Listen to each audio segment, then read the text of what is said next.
Hello everyone, and welcome to episode 165 of Lost in Translationmon. I'm May. And I'm Jay. And this time we watched the last 4 episodes of Digimon Cross Wars. So the first episode was called The Golden Insect, the Mysterious Metal Life Kuwagamon. And then the second we watched was Now Revealed, The Secret of the Digimon Hunt. And we also watched Grand Gathering of the Legendary Heroes, the playoffs of the Digimon All-Stars. And now Burn Tagiru. Wait, no, Burn that's Up fine. Tagiru. No, it's okay, Burn Tagiru works too. The Glorious Digimon Hunt. So just a quick bit of an update. I'm doing a lot of things in terms of having us moved to a new website. I want to be self-hosting this, so I've installed a web server and I'm setting it up. The web server itself is all ready to go. I've got all the DNS records and I've got the dynamic IP address and everything else I need. It's just a matter of working out security, and then I can open up those ports after I have redirected some of the port traffic, because I don't want to have port 80 open because that's bad. So once that's all sorted, we will have a new website. If you notice now, if you go to LostinTranslationmon.com, it actually goes to an error page. That's good. I'm happy that happens. It's because I've changed the name servers to point to my current self-hosting IP address, so it's no longer pointing to WordPress. Our existing WordPress site is and will continue to be still up. So if you wanted to access our existing website, it's just LostinTranslationmon.wordpress.com. But in terms of LostinTranslationmon.com, it's currently pointing to my web server, but obviously it can't get through. And my web server's pointing to it, but they can't communicate because there's no port for them to communicate through. So that's happening. So that's exciting. And that was my entirety of Monday that I spent on that, and a couple of days afterwards as well, because Monday was a public holiday. And other things we're doing is that SoundCloud is quite expensive for a yearly subscription. So what I'll be doing, and what I've basically almost finished doing, is we're moving to a new provider. So at the moment I've got everything imported to the new provider. I just have to go through and change the descriptions. I've finished about 200 episodes, so I've got like 88 to go. In the ideal situation is that I finish moving across all those descriptions and formatting them correctly before this episode comes out, so I can upload this episode to our new provider, switch around the RSS feeds, and I'll probably leave up an audio message on our SoundCloud just explaining what's going on, because iTunes will, and all the other podcast listening apps and websites will now be pointing towards our new RSS once I've set everything up. And anyone who checks out our SoundCloud, especially after May, will only be seeing the last couple of episodes, because a free subscription only lets you have 3 hours of content on SoundCloud. So on our new provider, once everything's transferred through, hopefully your whatever app you use will automatically update to the new RSS feed, depending on who you use. A lot of places just read off whatever iTunes or Stitcher have as the RSS feed. So once I update those, I'll also update the SoundCloud RSS feed to redirect to the new provider. So now, I'm not here to say this isn't more interesting than the last episode of Digimon Cross Wars, because it is, but you think this might be a little bit too much behind the scenes detail that no one cares about. I just like to make sure things are updated. But in any case, the website is a couple of days away from being completed, because I want to make sure, as I said, the security's down. The podcast provider will hopefully be done soon. As I said, almost done transferring all the descriptions, which is really annoying. And I'm also sorting them into seasons, so that's also annoying. So that's a thing. And that's basically also our new website has a new look and feel. I sent Jay a picture of it today, unless Facebook decided not to send that message. Oh, I saw it. What'd you think? It looks like a website. Thanks. I agree. I also sent it to our Patreons, and I'm trying to make it look sort of like the existing website, but better. I've got more control over it because I'm self-hosting. I can control the HTML elements and the CSS myself instead of just clicking buttons on WordPress, so that's a positive. And there's a bunch of other things I can do with the website now that I have full control over it as I'm self-hosting. So that's an exciting thing, assuming I get all the security worked out. As I said, I'm self-hosting it. I don't want to have all security issues just because I open up a couple of ports. But yeah, that's just a quick update on the podcast and stuff. So, yes, I've been posting, like, daily progress reports on our Patreon, so that's probably been very fun for them to read, because it's great information, so that was only just a part of it. So, yeah, and that's it for my update. I'm on the With the Will podcast this weekend to talk about all the Digimon-related news, so I guess we can move on to Obnoxious Synopsis. The first episode that we watched in this time is called The Golden Insect, the mysterious metal-life Kuwagamon. What do you think will happen in this episode? So, this title obviously doesn't give you very much to work with at all, other than there will be a Kuwagamon in it somewhere, and that it will probably be mysterious. But now that we know we're in the last 4 episodes, which is that mythical land in which plot begins to happen for realsies, the idea that I had for the underwater one just comes back, and I go, okay, the old man's organizing a hunt of some kind. But the twist here is, unlike the volcano one, where, eventually they just win, maybe they don't win. And they go to the old man, hey, why did you even organize us to go here in the first place? And he, has to explain stuff to them? And then we would learn what's going on? And wouldn't that be amazing? So, do you think it'll be like they're losing, kind of like in Frontier, how that end arc had them just losing all the time? Well, I think that happened once. There's only 4 episodes. It's going to end with, sitting him down and be like, we need answers. Okay. So, do you think anything will annoy you in this episode? I think it will remain in that filler formula almost until the end. At which point, the different ending, it won't just be the pure success, will be almost like a twist.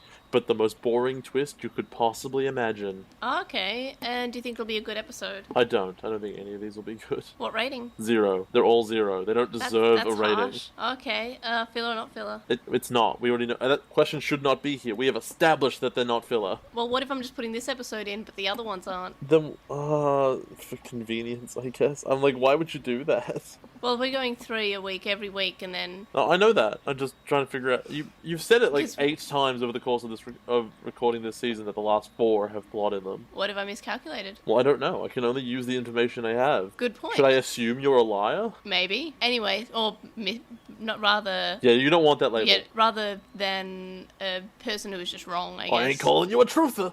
Anyway, the second episode is called Now Revealed, The Secret of the Digimon Hunt. What do you think will happen this episode, despite what's just in the title, apparently? I think they will spend 20 minutes trying to explain to you why any of this is happening. Oh, it's a word episode. And it's the episode where they sit down with Genai for the first time in Adventure, and he explains what's going on. They go, oh, that's what it is. But the problem is this show has been so contradictory, it's probably going to make absolutely no sense. It's going to be based on some old prophecy classic, right? Mm-hmm. And, there was a big bad guy the entire time that we need you to solve, which is creating the IR fields. And so the Digiquartz, which is also corrupting some Digimon, but not all of them. And here's why it's totally inconsistent, and it will just make no sense at the end of the day. Because it can't. Right. It just can't. This isn't possible to be consistent. Okay. Do you think anything will annoy you besides the inconsistency? That has to be that. Okay. Good episode? No. Rating? 0. They don't deserve it. They will go down in history as the things that killed Digimon. Because Aww. you know what these episodes are? Mm-hmm. We know this season never gets any merch or anything. It never gets mentioned in any way. It's forgotten, right? Yeah. Which means that the big wastes of time up until now, they're building up to the big dump of, this is the story. This is what people will care about. No one cared. We know that no one cared, and everyone lost interest. Right. These episodes single-handedly killed Digimon, because beforehand there was more Digimon, and after this there was none. Well, it killed it for 4 years, which is until a long A, time. Smartphones happened, or B, they went, you know what? Let's never do new Digimon again. That's Digimon. Well, they realized that Adventure could give them so much money, and I think about 2 years after this series finished, they started releasing 15th anniversary stuff, and that was re-releases of the Digivices for Yamato and Taichi, and those sold pretty well, I believe. Think about it this way, right? Yeah, There's no show that has Digimon in the title that isn't Adventure anymore. Atmon? Even Try was 02? That's a bit much. It was the same universe, so we couldn't not mention it, but that's a bit much. Everything else is dead. And Atmon is the only one that's there, but it's not called Digimon. It's called Digimon Universe Monsters. It's called Atmon, and Digimon Universe is a little tag there. That is an experiment. The reason that they didn't call that Digimon was because of this season's failure. I mean, to be fair, Atmon did pretty alright. There's nothing wrong with that show. What I'm saying is that the reason it's not called Digimon, with some kind of subtitle about apps, is because Cross Wars is a failure. So it doesn't deserve a good rating. It doesn't deserve any rating. It gets a 0. I'm not actually sure what the stats are on it. I think you can infer all of this by what happened in real life. I mean, I know that since Hunters has aired, whenever they've released, like, This is certainly more of a conversation to have in the final episode of. No. I'm just saying, while it's on the topic, that if they ever do like shops with cards and stuff, and they have like characters from different seasons, they actually did release like ones with Tuguru and ones with Gumdramon at least. So they acknowledge him, and they had him on that poster with Haru and all the other Gola kids in the jigsaw puzzle I have. Hidden in the background. I don't know. He exists. Okay. But anyway, I get your point. That there's no. Don't ask me if it's filler or not filler. Yeah, good point. The third episode is called A Grand Gathering of the Legendary Heroes, the playoffs of the Digimon All-Stars. I'm so bothered by the term playoffs. Like, it's all sport. Yeah, well, what do you think will happen in this episode? They play a big baseball game. What if it was just baseball? They decided it was like, geez, was that Space Jam when they all was just playing basketball with the aliens or something? Yes, that was called, in fact Space Jam. Yes, that was the plot of the movie Space Jam. Yeah, what if it was just Space Jam? Digimon Cross Wars Space Jam. So this is actually Digimon Forever Red, which is the episode of Power Rangers where all of the Red Rangers from every season of every Power Rangers thing showed up at the same time. That sounds bad. I think it was actually famously quite good because Power Rangers has good writers and this show does not. Well, I mean, aren't there a couple of writers who did Power Rangers also working on at least the first 2 seasons of Cross Wars? I have no idea. What I do know is that every protagonist of Digimon I feel like has had different main writers. And the writers of this season suck, which means that this is going to be embarrassing for all of them, even the good ones. Right. And isn't that just sad? Who are the good ones anyway? Taichi's good. I think all the Goal kids are better than Taguru. Davis? Better than Taguru. I don't agree. Like, I think he's a lot less obnoxious. Like, you know if why, I had though? to punch one of them in the face. The reason I care less about this, and I think Taguru is kind of fine, is because he's always had Taiki there to back him up. And also Gumdramon's... how Vmon was better. Like, Vmon was better than Daisuke. Gumdramon is, like, better than Taguru. It's just like, well, at least this is the saving grace. For sure. Yeah. Like, I love Gumdramon. He's just cute. He's purple. He's got the personality that's kind of similar to Gatchmon, but Gatchmon and Haru work really well because they're kind of opposites, and Gumdramon is just kind of like Taguru, but better. Pretty much the same character. So what do you think when this happens this episode? Is it anything annoying? I think that they're going to get the characters that I like really, really wrong. Like, Masaru is there, and there's no way he's going to have, like, a big, cool Digimon Punch moment that's actually going to be, like, in character. That's what they should do, right? They should really, like, spotlight all of them to be the coolest. And, like, what the interactions you've always wanted. And it's just not. I just know it's going to be a terrible time. Disappointment. Right. So, good episode? No. And what rating? 0. And filler or not filler? You can't... Stop asking me. Fourth episode, and the final episode of Cross Wars and Young Hunters, and I guess Digimon until Tri and Atmon happened. Which I already watched. This episode is called Now Burn Up Tuguru, the Glorious Digimon Hunt. What do you think will happen this episode, other than Tuguru hopefully dying? I wish. That would be great. Which is actually, by the way, just spoilers, my thing that will annoy me is that Tuguru will not die. And what's going to be... And also what it'll be is, we've got all the main characters from before up there, and whatever big thing they all need to do to solve together comes forward, and everyone fails but Taguru, who is necessary finally, and he solves the big problem by being a jerk or having the most energy or whatever it is. It doesn't matter. The point is, he gets his spotlight at the expense of every other main character from every other season.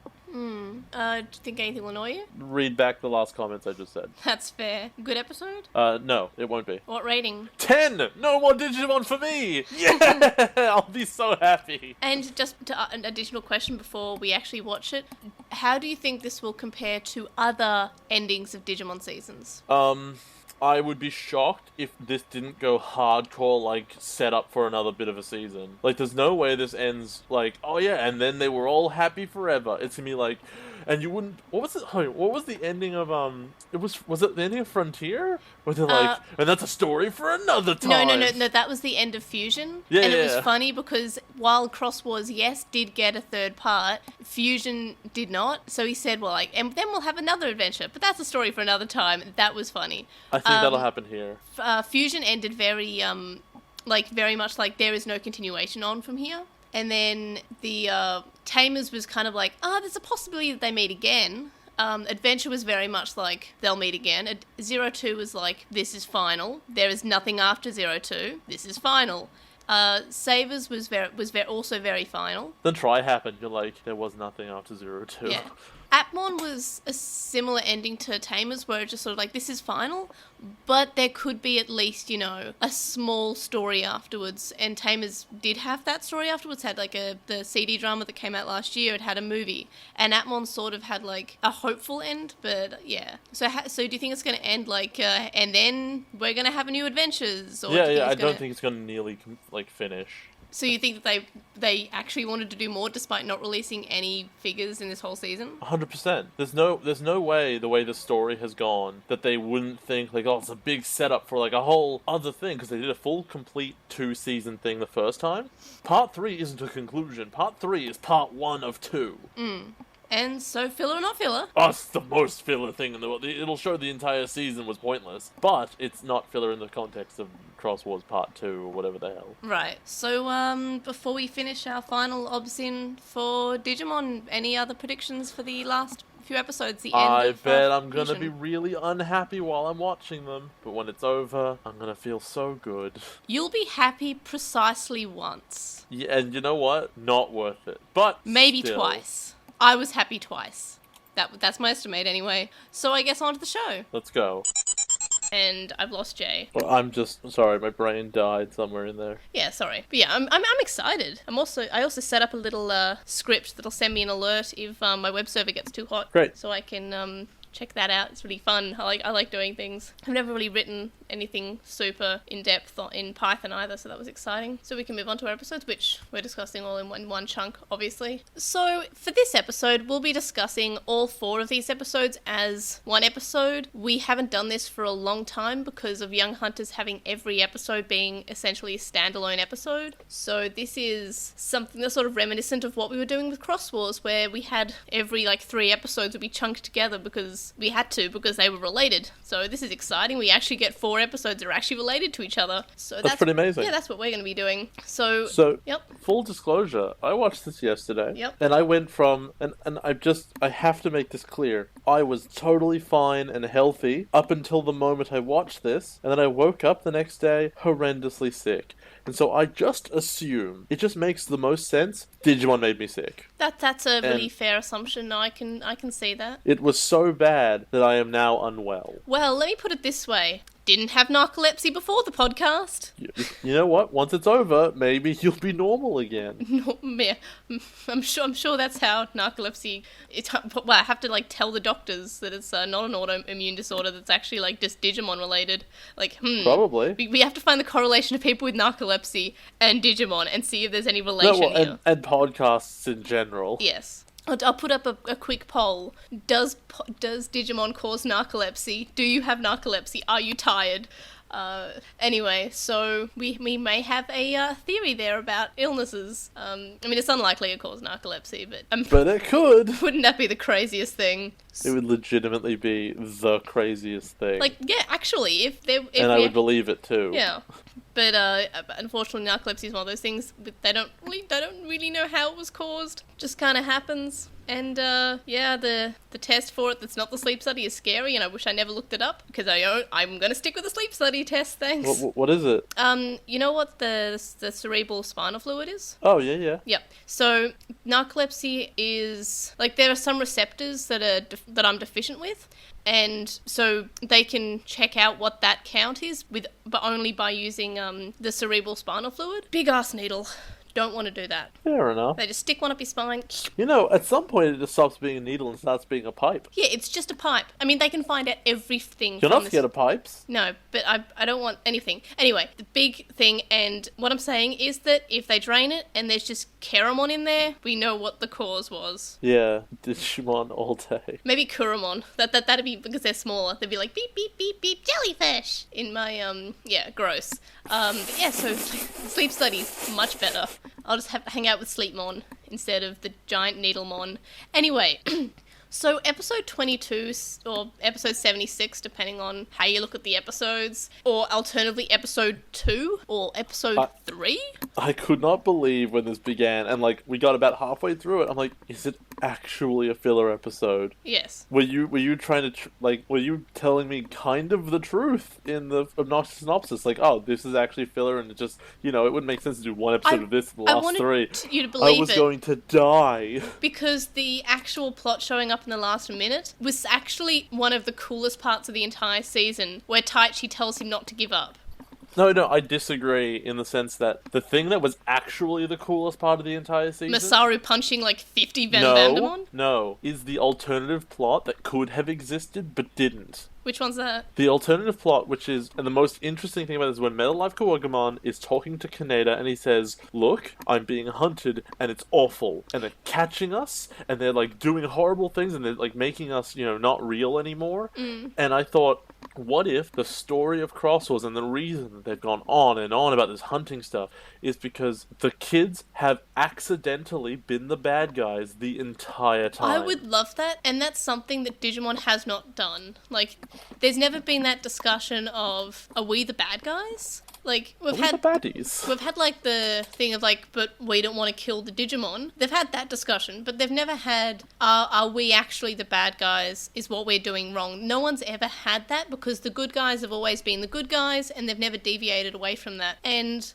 it's actually not a common plotline in a lot of media. Like, I saw a movie, and I won't say which movie, but I saw a movie recently where I was kind of thinking the whole time, what if the main characters actually are doing the bad guy thing, but they don't know they're the bad guys because propaganda and stuff. And I was like, no, because that never happens, because it doesn't happen. That sort of, but what if we're the bad guys? Are you sure we're the good guys? That thing that doesn't really happen that much in media, because the good guys are always the good guys. They're always the heroes. They're heroic. And the creepy, ugly bad guys who look bad aren't the bad guys. And this is an interesting case where, like, the Digimon often don't communicate, but are, like, acting really irrationally and, like, kind of wild, but maybe they've got their own stuff going on. And, yeah, they sometimes act kind of wacky, so you interpret that as evil. But they're monsters. But, it could have been done really in an interesting way. Also... But that was just implied very briefly, and then they just dropped it. Well, remember at the start of the season, it was almost trying to be like Savers in the way that Digimon are drawn here because of the emotions of humans, and they stuck around with that idea. They say that in every opening. They stuck around for that, like, but in the actual episodes for like 3 episodes, and then it was never relevant in the actual plot. In fact, it's particularly weird that they still say it again in the opening, even in the last episode when you know that none of that's happening anymore. Yeah, I mean, in every season of, well, not...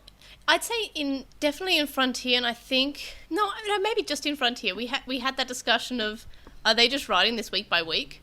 And Young Hunters almost feels like that, but they've already got their intro worked out from episode 1. So what if Young Hunters is just like they're writing it week by week and they've got too many writers? Do you think that Cross Wars here, Young Hunters, the very last 2 episodes, and like we'll go, you know what? No, I'm going to leave it for now because I want to go into detail about how twist into counter twist was so bad. Yes, it was awful. It has to have been written by completely different people.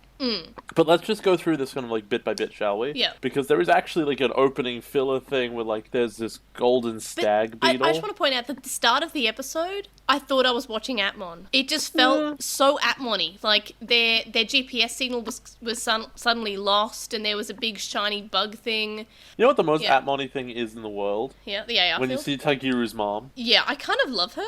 Oh, I just like that she has the hair thing that he has. I love that so much because Taguru's got that stupid, dumb some red tuft, and it's just like, that's not natural. And then because it's anime, we see the mum who has the tuft, and I want a series where she is a protagonist. Like, I know people like to say, oh yes, Yamato's dad, he was one of the original Chosen, but imagine if Tagaru's mum was some, like, planeswalking being, which is not strange for Digimon, because these episodes, for one thing, and also Ryo. Also, why wasn't Ryo in these episodes? So, here's the thing, right?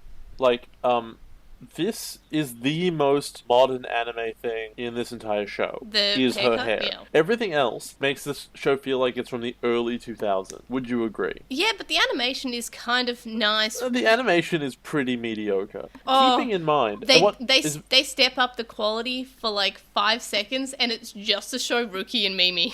Have you considered what else is released at the same time when you're comparing animation? Yeah, like... Did you know that 2011 is the year of Steins Gate and Madoka? Yeah. Those shows are both beautiful. Madoka especially is worlds above this. Look, it is entirely possible that they ran out of budget and that's why there was no quality. Chijo was that year. No, but what I'm just saying, because, yeah, you're right, I love that style, but also what I'm saying is, what if this, because, 20 episodes of filler is not abnormal for Digimon. Like, in any case, like, that's normal. What if this was meant to be an additional, like, 50-episode season, but they legitimately lost budget and could only tell the filler episodes that they had, and then they tacked on the ending in the last 4 episodes? Like, could you imagine? Like, there's always that, it's not true that we found out, but we did mention it a while ago about how, and this is, I want to say, this is not true. The Digimon was meant to only be 13 episodes, but was doing well, and then they continued on, and it was meant to go with them being sent home after Devimon's defeat. Not true, but I can legitimately see that the Young Hunters was meant to be longer, and they cancelled it because they just lost budget.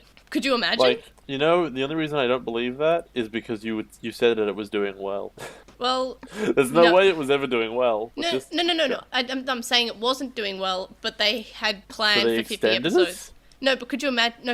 It's the opposite. Could you imagine if they were meant to have... They cancelled it early. Yeah, they cancelled it on episode, 25 because... I don't believe... You know why I don't believe that, though? Yeah. Because there is no way this ending was planned. I think I can prove that this ending wasn't planned. I know, but that's what I mean. Like, it was all rushed out because they had all these episodes. But what I'm saying is... But if they had planned 50 episodes, they would know what their ending would be. Yeah, but imagine if it was meant to be actual build-up. But there's anti-build-up. No, this is not true, by the way. I'm just coming up with, an idea. But I'm saying that not only is it not that, but there is evidence it could never be that. But it makes it almost better.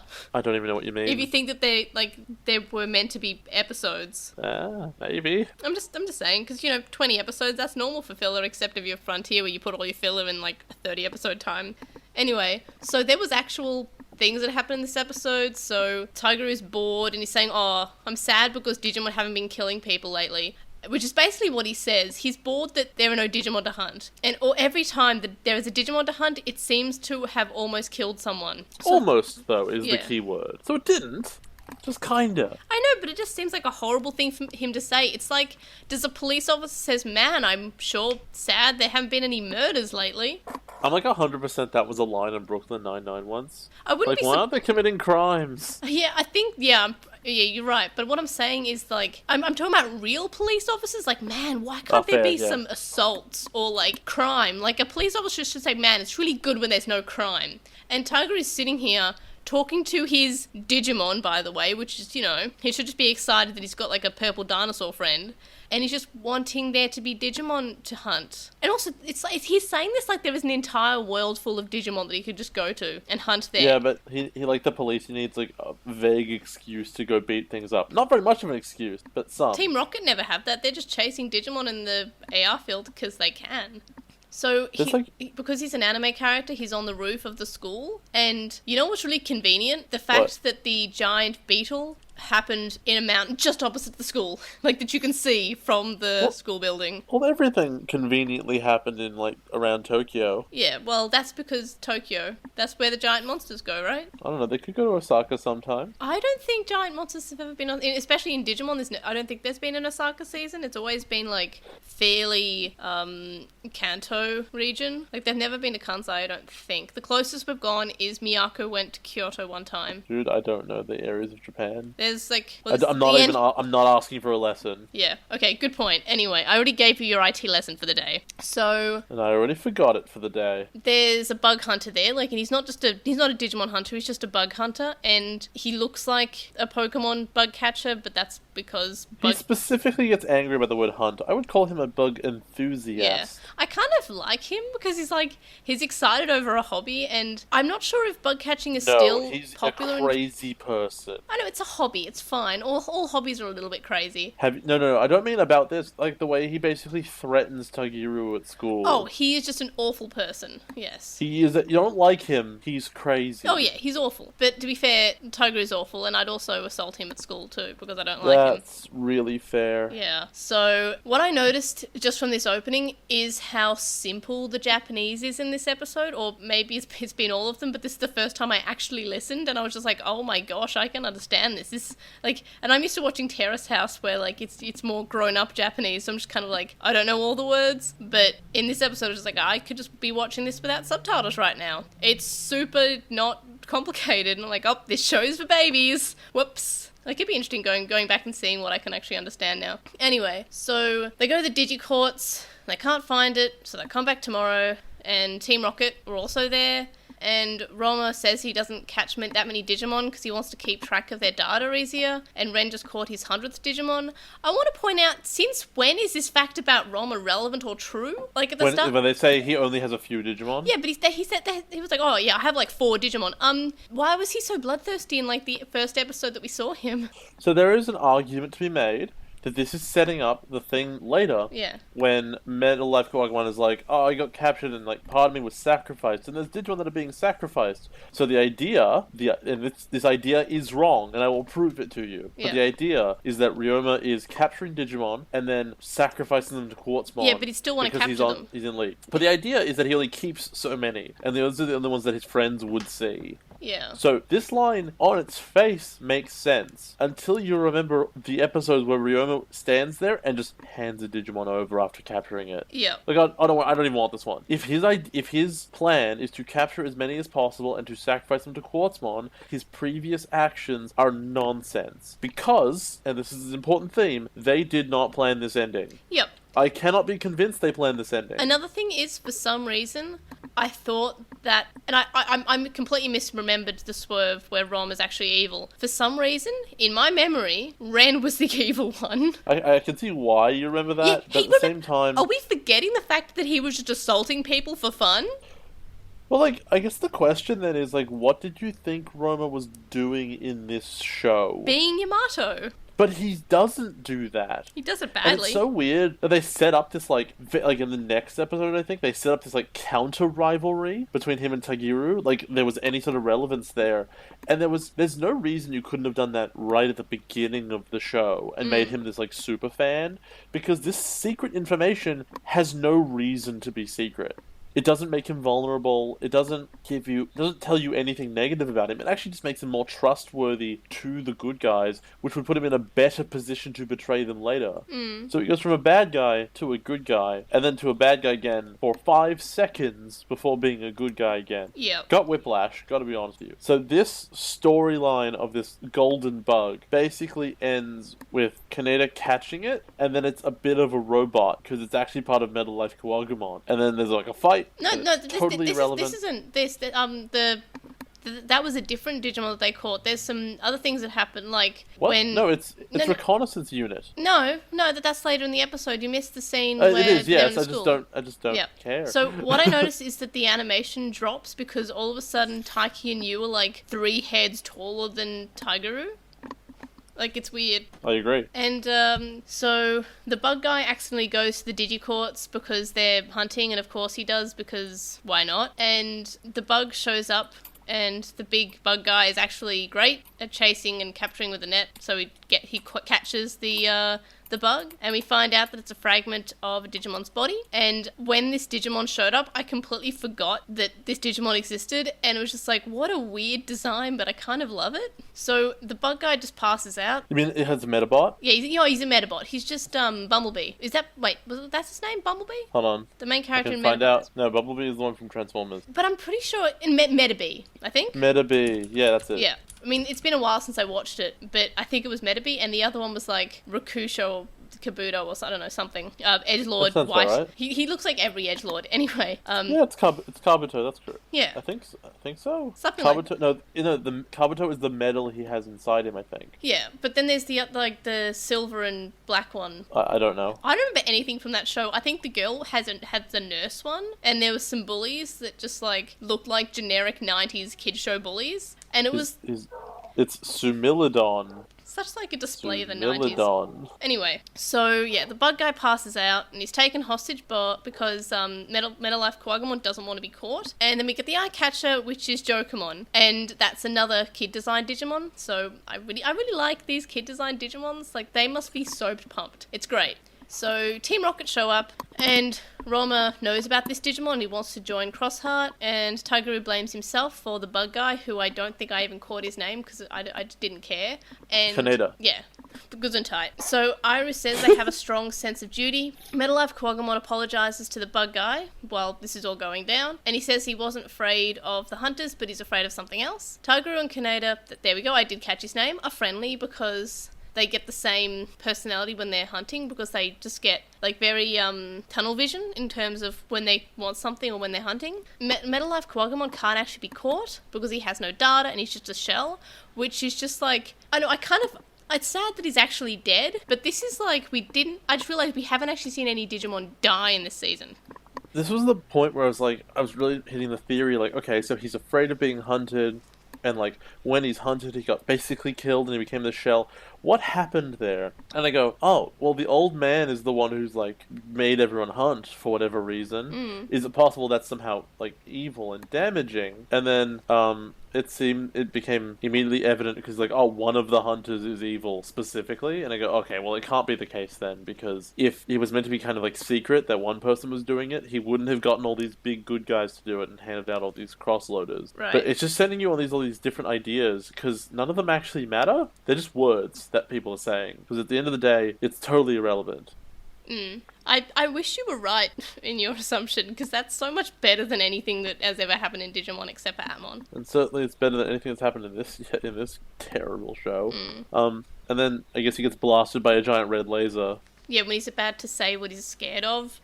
He's like, it should have been a green laser. The hunter's name is, and then he dies, because of course he does. Like, that's just a thing that happens. And then Evil shows his face. Evil is a rock, so... This is the weirdest thing in the world. You're like, oh, it's a boulder. And then, I mean, later on we see his actual design, and it's like just this... It's just Lilith from the end of Evangelion. Like, well, Evangelion in general. But it's like not his actual design as well. They're like both his actual design. Yeah, and I hate it. Like, it's just It does feel like someone watched Evangelion and was like, oh yeah, angels, we'll just steal that. No, it's like there were the two people writing these episodes, and first guy designed a rock. Second guy really liked Evangelion. The rock. The guy who liked the rock also liked Evangelion because it turns into the sphere that starts tunneling into Tokyo 3. Yeah, it's just such like it's just like they really liked Evangelion and they kind of wanted to do some like the actual thing that looks like Lilith from Evangelion is horrifying. He just opens up this awful, ugly, disgusting vortex of himself. It's like this body horror, horrendous thing that just looks so out of place. Like, at least the rock fits, like, the dumb designs of Digimon. Yeah, I'm thinking, like, the hand and face tree that's right out of Kingdom Death. Yeah, like, this is just, this is just horrifying. Like, how does this not scare kids? It made me a little bit disgusted. Like, it's just... It doesn't scare kids because kids weren't watching this. No one was watching this. They can put anything on TV if no one's watching. Good point. But what I'm saying is, like, crime. How is that even remotely anything? Like, why? That just, like, I always thought that Vadermon was one of the scariest, grossest Digimon. Big alien, big brain sticking out of his head. I mean, I guess. It wasn't strange because I watched the Powerpuff Girls. Like, oh, brain on display, whatever. He's just super smart. and that was what I always thought is that's kind of scary. Andromon's kind of scary. This monstrosity is just horrendous. Why?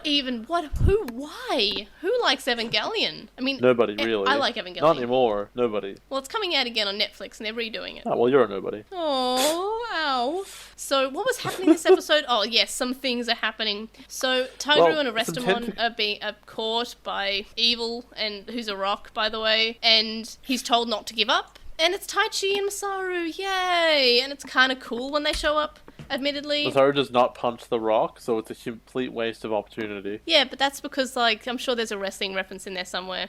But he didn't punch the rock. Because he couldn't smell what he was cooking. But the rock said, just bring it. But maybe he's like, he already said I quit or something, and I don't know. Something mankind. Anyway. Wow, you really don't know Royal Rumble 1999 very well, do you? No, that was ages ago. And I don't think did I watch that with you? Maybe. A couple of years ago, maybe? I don't know. Could be. All I know everything was a couple of years ago. I want to watch that wrestling movie about Paige. Because I saw the trailer and I was just like, hey, looks like Paige. Oh, it's about wrestling. Haha, it looks like Paige. And they called her Paige. Like, oh, it's about Paige. It's literally like a biopic about her. Yeah, I just like, as soon as it said based on a true story, I was like, nah. And then, you know at WrestleMania last year there were ads for it, right? You watched them. You knew. You saw Paige come out on screen and talk about the movie. Did I? No, WrestleMania last year, no. Yes. I've never seen this movie in my life. Like, all no, heard about I didn't say you saw the movie. You saw Paige come out and talk about it. Did I just forget? I was there. Did I just forget?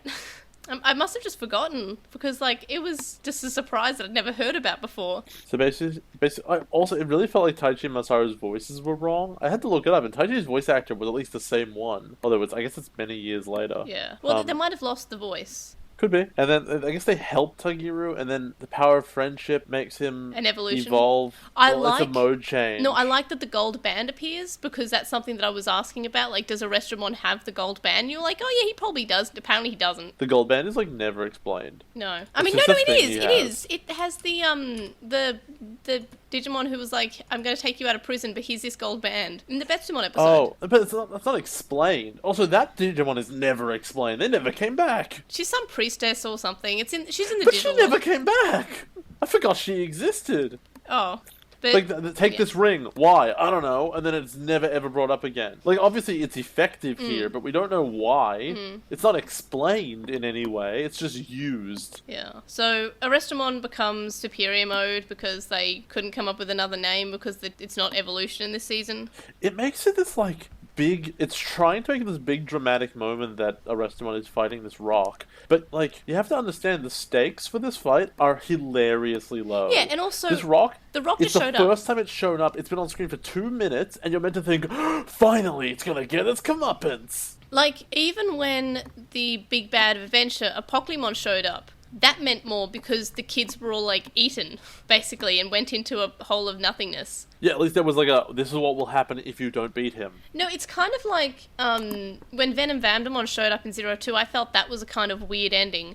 But to be fair, he was sort of built up in Adventure itself, so you were kind of like, whoa, it's Vandemon! So when he came... Venom Vandemon, you're like, sorry, I meant he's destroyed a bunch of the city. Yeah, I meant Belial Vandemon. But when he shows up, it's kind of like, whoa! And there's some care there, like, oh, he was to blame for everything this season, I guess. Which is fine. That's again, that's where stakes come from. Yeah. You go, oh, well, he was the one controlling Oikawa. Okay, I get it, and hence I would want him to die.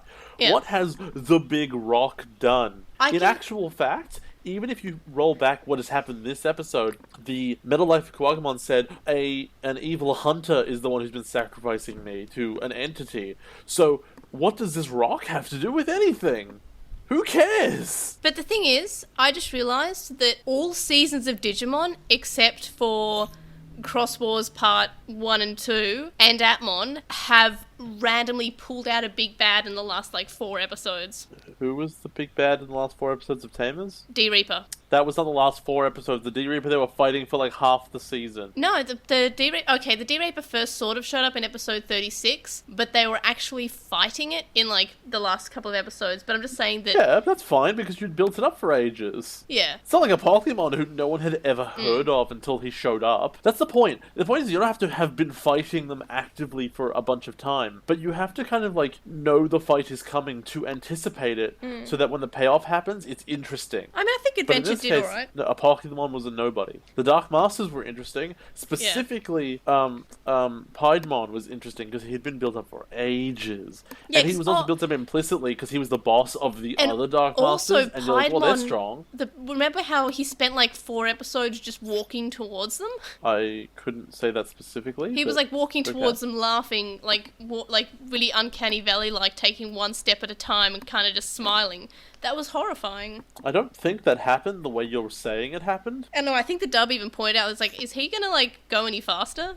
I don't think that ever happened. Also, Puppetmon was great too. Sure. But anyway, yeah. Oh, also, there's a new Digimon escape room, by the way. It's got a Pokemon in it. I don't care. Maybe he gives you pizza if you win.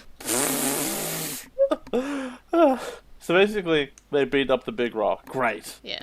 And the crowd went completely mild. And Masaru and Taichi leave. They go, "Who are you?" And they go, "You'll find out soon." Yeah. Why not talk to them? My job here is done. But you didn't do anything. And then we have Digimon showing up in Hong Kong. And Nene and Kiriha are there. And Nene's like, "Oh, Kiriha, you saved me." And Kiriha's like, I didn't, like, save you. And then it turns out, they were rescued by Mimi and Ruki by themselves. Is this the only time they show up? Like, the camera never looks at them ever again, does it? Yeah, they don't talk. They just are kind of there and they show their devices. The camera never even looks at them again. Yeah. Well, they talk a little bit, but they don't... Maybe they show up later? No. I don't know. I know Ken shows up. You've seen all the episodes. Everyone, I just don't remember it. It all flows together. All the other non-Goal kids only show up once. Look, 78, a lot of stuff happens at once. Yeah, I'm happy that Joe showed up and surprised. But he doesn't do anything. No, he's just kind of lost. He's like, "Come on, where are they?" He does the most Joe thing. Didn't the clockmaker put him there? Yes, but he's also Joe. Why did he put him in the middle of nowhere? Anyway, whatever. Well, there's a big question around this whole bringing Digimon around thing. What I was saying was, like, I'm really happy that they, even though it was just briefly, they used Mimi and Ruki, and that's surprising because they're, the quote-unquote girls of the season, and they save Nene and Kiriha and hang out with them, and that's kind of cool, and they are shown to be self-sufficient, and I'm glad that we see the 2 best girls of Digimon before Eri came along in the same scene. That's great. Like, I'm glad. I sure love that they stood there and did almost nothing. Also, and then never get seen again. I'm confused. That's my favourite part. Because we have, Granny. We have Granny and we have Crimson Mode, right? Ruki's got a broken heart shirt. Yeah. She got a costume upgrade when she had, like, the matureness. And now she has a downgrade. Yeah, and now she's got broken... I guess maybe she switches between the two. Anyway, it's great. I love they're together, and I feel like this is the best art that we get for them. I feel like they upped the quality for like 5 seconds just to show them, and I'm fine with that. That's reasonable. I would too. It's weird because we know what Mimi looks like in 02, which means that this Mimi is from a different time period. Well, yeah, Daisuke says that. Daisuke and Taichi say that. Daisuke says... What? Yeah, I think when they both show up at the same time, Daisuke says, "Taichi's actually older than me, and he's my senpai, but at the moment we're the same age." I have no recollection. So, I remember him saying that he knows who he is, and I forgot that last part. They grab each kid's cast from their respective season, or rather at the end of their respective season. So Daisuke is from the end of 02, Taichi's from the end of Adventure, and Mimi is also from the end of Adventure. That's why they're like 11 and 10 instead of being the 02 age, because they're each grabbed from their respective timelines, like their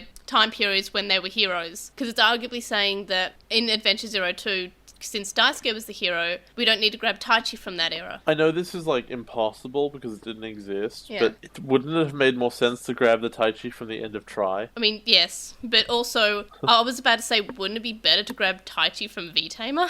Yes, I agree. Like, it is surprising that Ryo isn't here because he's just like, I want him to show up and say, "Hi guys, I can do this all the time. I didn't even need the Clockman." He's also a protagonist. Yeah. And they've recognized him implicitly before. He's from the Adventure universe originally, and then moved to the Tames universe because he felt bad about Ken being evil or something.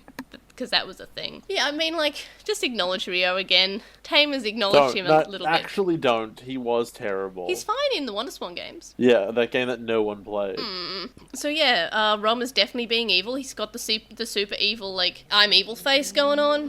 And then we get the data collection for Metal Life. It's crossed with Chibi Kamemon. I love Chibi Kamemon so much. Also, like, we are like an hour into this episode and we only finished discussing the first episode. We did sort of talk about the other stuff that happens in brief. So the next episode starts with Toguru being pumped and he sees Clockman doing something shifty. Roma's watching too, and we see Toguru's mum. We discussed this earlier. It's super great. I love her. And Toguru sees the Digicords in his house, and then he sees it on his way to school, and he sees a Sumamon who evolves to Keramon, and then Roma saves him. They call the evolution to Keramon Super Evolution, like as in Chorshinka, which is just weird to me because it's not. Chorshinka would be Kusarimon to Infamon. So yeah, that annoyed me because it's just kind of weird that they're trying to change the rules of evolution despite also being Digimon. It's weird. Anyway. So they can't time shift at the moment because Digicords is actually fused with their world. So all the humans are disappearing, and Keramon, because he's Keramon, and this is just what he does apparently, is SMSing people want to play, and that's just like, okay, yeah, I get it, that's what he did it in our war game. That's kind of just what he does now. And they have to cross up their Super Evolved Digimon in order to beat the child level Digimon,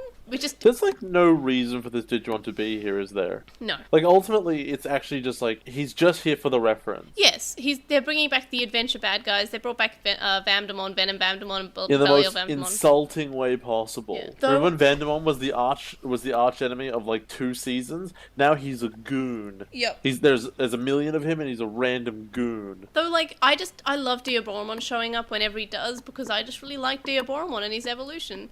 You're such a mark. It's hilarious. Yeah, I know. That's my job on the podcast. It's actually kind of sad, isn't it? Because you're the exact person this is for, which is I do not care about the quality of the show. The thing that I liked in another thing is here, and all my nostalgia buttons have been closed. That doesn't mean I like and so, these like, episodes. You're just happy. No, I don't like these episodes. Like, don't get that idea. Like, and even when I watched this for the first time and I wasn't analysing it, I was just like, wow, that was just anticlimactic and so uncool. The characters weren't even really there. Toguru was the main character. I hate him. It was just, Anyway, so...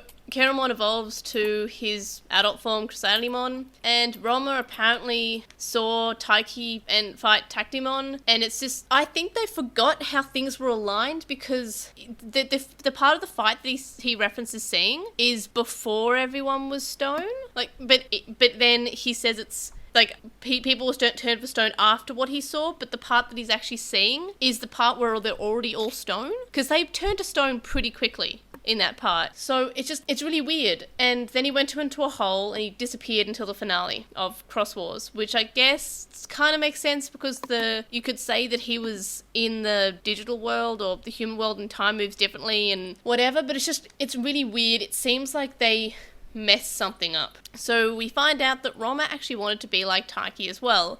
And this thing is the most like, oh, Oikawa was there the whole time at the end of Adventure thing I've ever heard in my life. Look, I'm actually kind of on board with him being this weird super fan. Yeah. That he always kind of has been. Actually, the internet tells me that... why is it only coming out now? The internet tells me that the term for that is Stan. So that's now his dub name. I don't think that's what that means. No, I asked. I wasn't sure what Stan meant. It actually means super fan or stalker fan. Really? Apparently Eminem came up with it or something. But yes, that's what Stan means. So if you stan something, it means you super fan it. So I guess Roma stans Taiki. Am I doing that right, guys, on the internet? Yeet.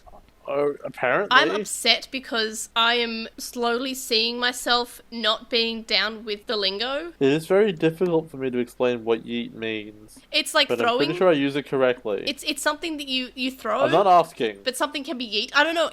I don't understand TikTok. It's not a biscuit. It's just karaoke. It's not karaoke because it's Vine karaoke. My coworker was showing me like this video a kid made, and it was just all of them like hanging out, but it wasn't karaoke, and it's huge in Japan, and it's huge for kids here apparently. But I'm officially you're old now. Yeah, I'm too old for these things. I'm not down with the kids. And anyway. So stuff happens in this episode where Toguru says he wants to be like Taiki, and now they're friends despite Roma being super evil through this. Then a bunch of hunters and the bug guy are there, and I'm really glad. So they're all in Taiki's room, and I'm really glad that they remember Akari and Zenjiro and all the random characters that we've met through the season. And it's sort of a bit like the end of Savers, where all the kids who were affected by Digimon were kind of relevant in the end. And in this scene, we get all the kids who are kind of affected by Digimon, like the Monster of the Week episodes. I kind of like that.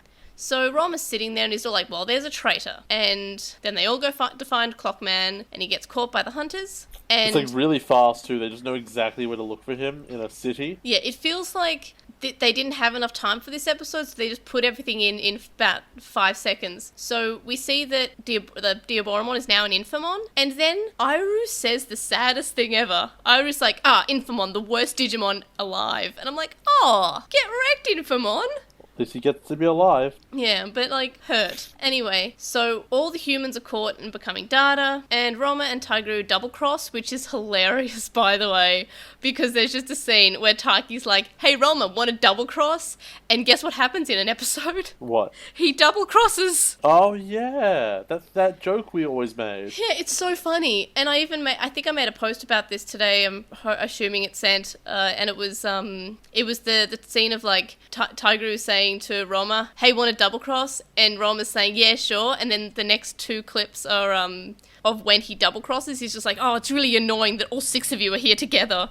And it's just like, it's so weird because it's called double cross. I wish the show realised how ironic that was. Anyway, so Infamon evolves to Digicortsmon, and there's so many, and they're really dumb looking. And, like, at least with the D-Reaper, you could say, okay, that's kind of terrifying. It's a big blob who wants to eat everybody and is destroying buildings.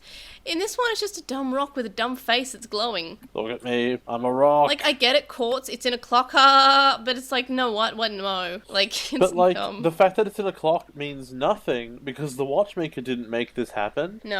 And also, it's not like he became a watchmaker in response to this. In fact, he's actually not a watchmaker at all. I'm happy with what he is, but we'll talk to that. You shouldn't be. You shouldn't be. That was, like, the only good part of the end of the season for me. Anyway, so Quartzmon changes into Diaboromon, and I have it in my notes because he actually looks threatening. Because Diaboromon does look super evil, and that's why I think they chose to use Venom Vamdemon and Belial Vamdemon and Vamdemon and Diaboromon, because they actually... with his eyes bugging out to all sides, like a weirdo? Yeah, because they look actually more threatening than Big Rock that's glowing green with a dumb face. Like, what? Like, and also, why not Blackwall Greymon? Imagine, how on board would you be if it was just Blackwall Greymon? I wouldn't. Like, I'm just saying. So, he captures a Restramon, and the weirdest thing is that Tigeru's face in this looks so uncaring, and Taiki says, it looks like he's going to turn him into Data, and Tigeru's face just looks like it's lacking some animation or emotion or anything. It's just his, like, static content face, and it's just, thanks Tigeru. You look like you don't care. He's your partner, he's your buddy, he's being eaten by a rock. So, Tigru jumps into fire, but is rescued by Nene and Kiriha with Beelzemon, and now it's time for Cross 7, which is fine. And I love that Nene and Kiriha and Beelzemon showed up on a Trailmon, because they're actually using something that they've addressed in a previous eepisode. That's how you get to and from Hong Kong. So they defeat him, because of course it's Cross 7, he's the best. It's really weird that Cross 7 just shows up here. I'm glad that you did. Like, I mean, no, it should, right? But it's really weird, because obviously it's not really built up to much, and also Cross 7's like a big deal. Yeah. And ultimately, while it beats the Vamdemon, the Diaboromon, it doesn't like win the day or anything. It's just kind of useful. And that's also the same problem I have with all of the heroes showing up, is that if you look at what they actually do, it's kind of nothing. I mean, in fact, it's particularly stupid because, like, the watchmaker says, I've started the hunt to find out who the ace hunter is, so, we'd have someone to pick who was going to get the brave snatcher. But, like... Dumb name, by the way. Yes, terrible. If he's not going to let the original heroes at least even try, then why bring them at all? And even further question, if he only needs the goggle kids, for some reason, why bring the other kids? And how did he know? There's no way he could have known what this was and how this would fit together.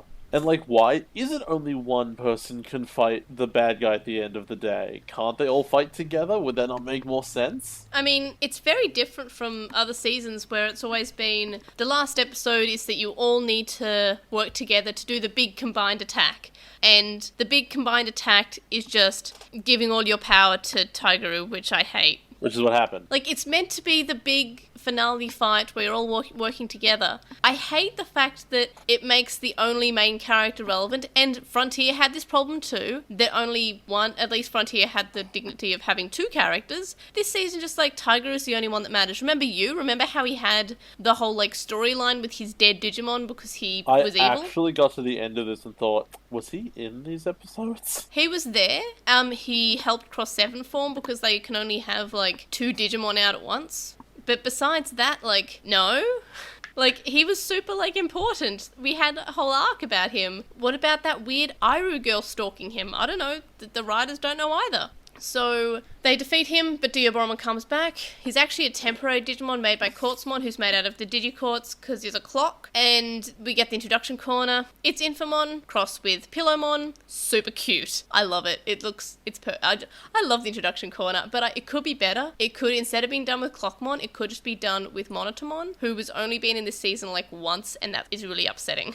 I actually just don't get to see these. No. I never know what you're talking about. Well, they're the best part of every episode. Like, that's the reason why I don't watch besides the Crunchyroll subs not being super good quality, the other reason is because I really like the introduction corner. I can't live without it. It's just, I need a highlight of the episodes. Then, we are halfway done with what happens this week, which I'm not sure how we've been managing to talk for like over an hour at this point, and it's nothing has happened in the episodes. I guess we've just been complaining. It's the whole rule of if it's a bad season, we spend more time because we're complaining. If it's a good season, we spend like a little bit of time, and if it's okay, we spend like no time at all. Yeah, and the thing is, like, even the old heroes showing up doesn't get that much commentary, because what do they do? Yeah. I mean, like, the other thing is, in terms of this being bad, I think it's worse than Frontier, even though we spoke more about Frontier, because at least with Frontier we had a lot to talk about because there was just so much that was annoying. And I think you're right, maybe bad is better than boring. It's hard to say. Because, like, we spoke so much about Frontier, but at least we had things to say about Frontier. We don't have much to say about Cross Wars. We basically just have,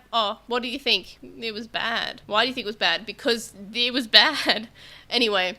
So then the next episode, Yu says that they're being protected from being data because they have crossloaders, which is fine, but what about the guys in the room? I don't know. They're all hanging out in a room without crossloaders, all of them. I don't know. Whatever. And then Myotismon is there, but also Taiki's mum is okay because she has a crossloader. Maybe it's in her hair. Then we're at the bridge where they fought Bagramon, and we find that Quartzmon, because how about that 02, huh? Was actually born from Bagramon's data, and he's being called, that's why he's been calling the Digimon to the real world, because Bagramon's arm or something, I don't know. So yeah. Also, like, I just realized something. What is their fascination with things being left behind? Because didn't Tactimon also leave, like, his giant sword behind, and that was, like, a big plot point in the second part of Cross Wars? I was really, really hoping that at that end bit when Tagiru was pulling on, like, the fishing line, trying to pull the snatcher out. Yeah. It's like, he's gonna pull out the sword.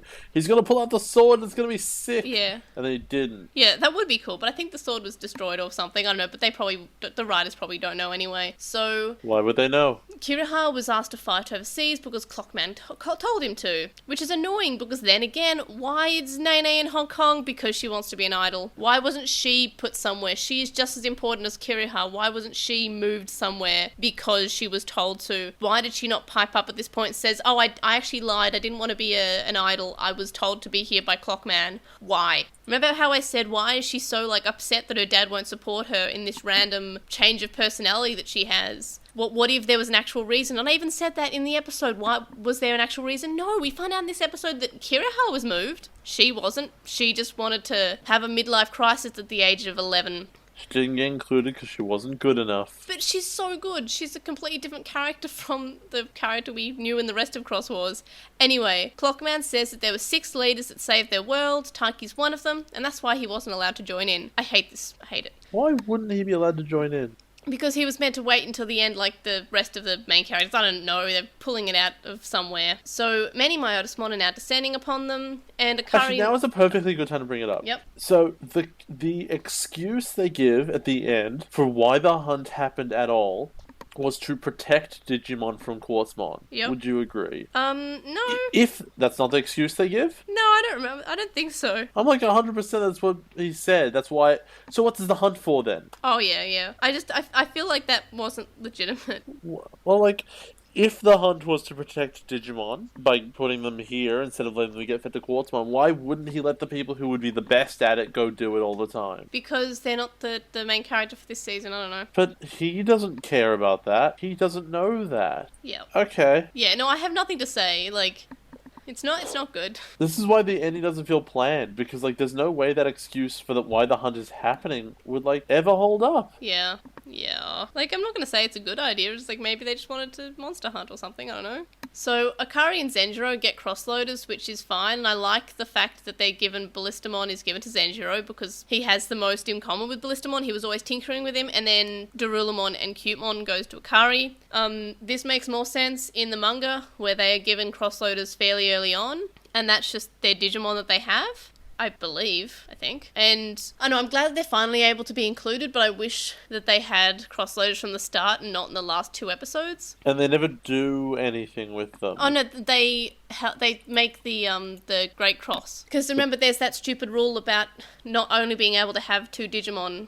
I guess that rule. They say that Quartzmon did that, but like they never justify how or why. It was definitely just to nerf the characters. Yeah, because we spent all this time making you collect them, so it would make no sense at all for us to be thematically consistent. It was just nerfing and make sure you can actually use Taiki, them. so he couldn't have his big Cross 7 until these episodes. So Zenjiro gets Ballistamon and Akari gets Cutemon and Darulamon. I love it. I'm glad that Darulamon goes to Akari because that's cool. She doesn't just get the cute one, she gets the really cool one as well. I dig it. Everyone digicrosses some Digimon together, we get some combinations, and I'm happy. I do like Digicross, I'm glad we're doing it. So, the hunters are taken to some place so they can talk about Bugramon's arm or something, and the Brave Snatcher is relevant and under the water apparently, and Tiger's all like, I'll get it because I'm the main character, and Ron was like, well, we're the only 2 that should do it, so let's fight. And Vamdemon, they're all evolving to Belial Vamdemon, and we're pretty worried because there's no hopes and dreams of kids everywhere to defeat the Belial Vamdemon. And also Venom Vamdemon's there too, and there are no brothers that can have the hearts of their younger sibling, like the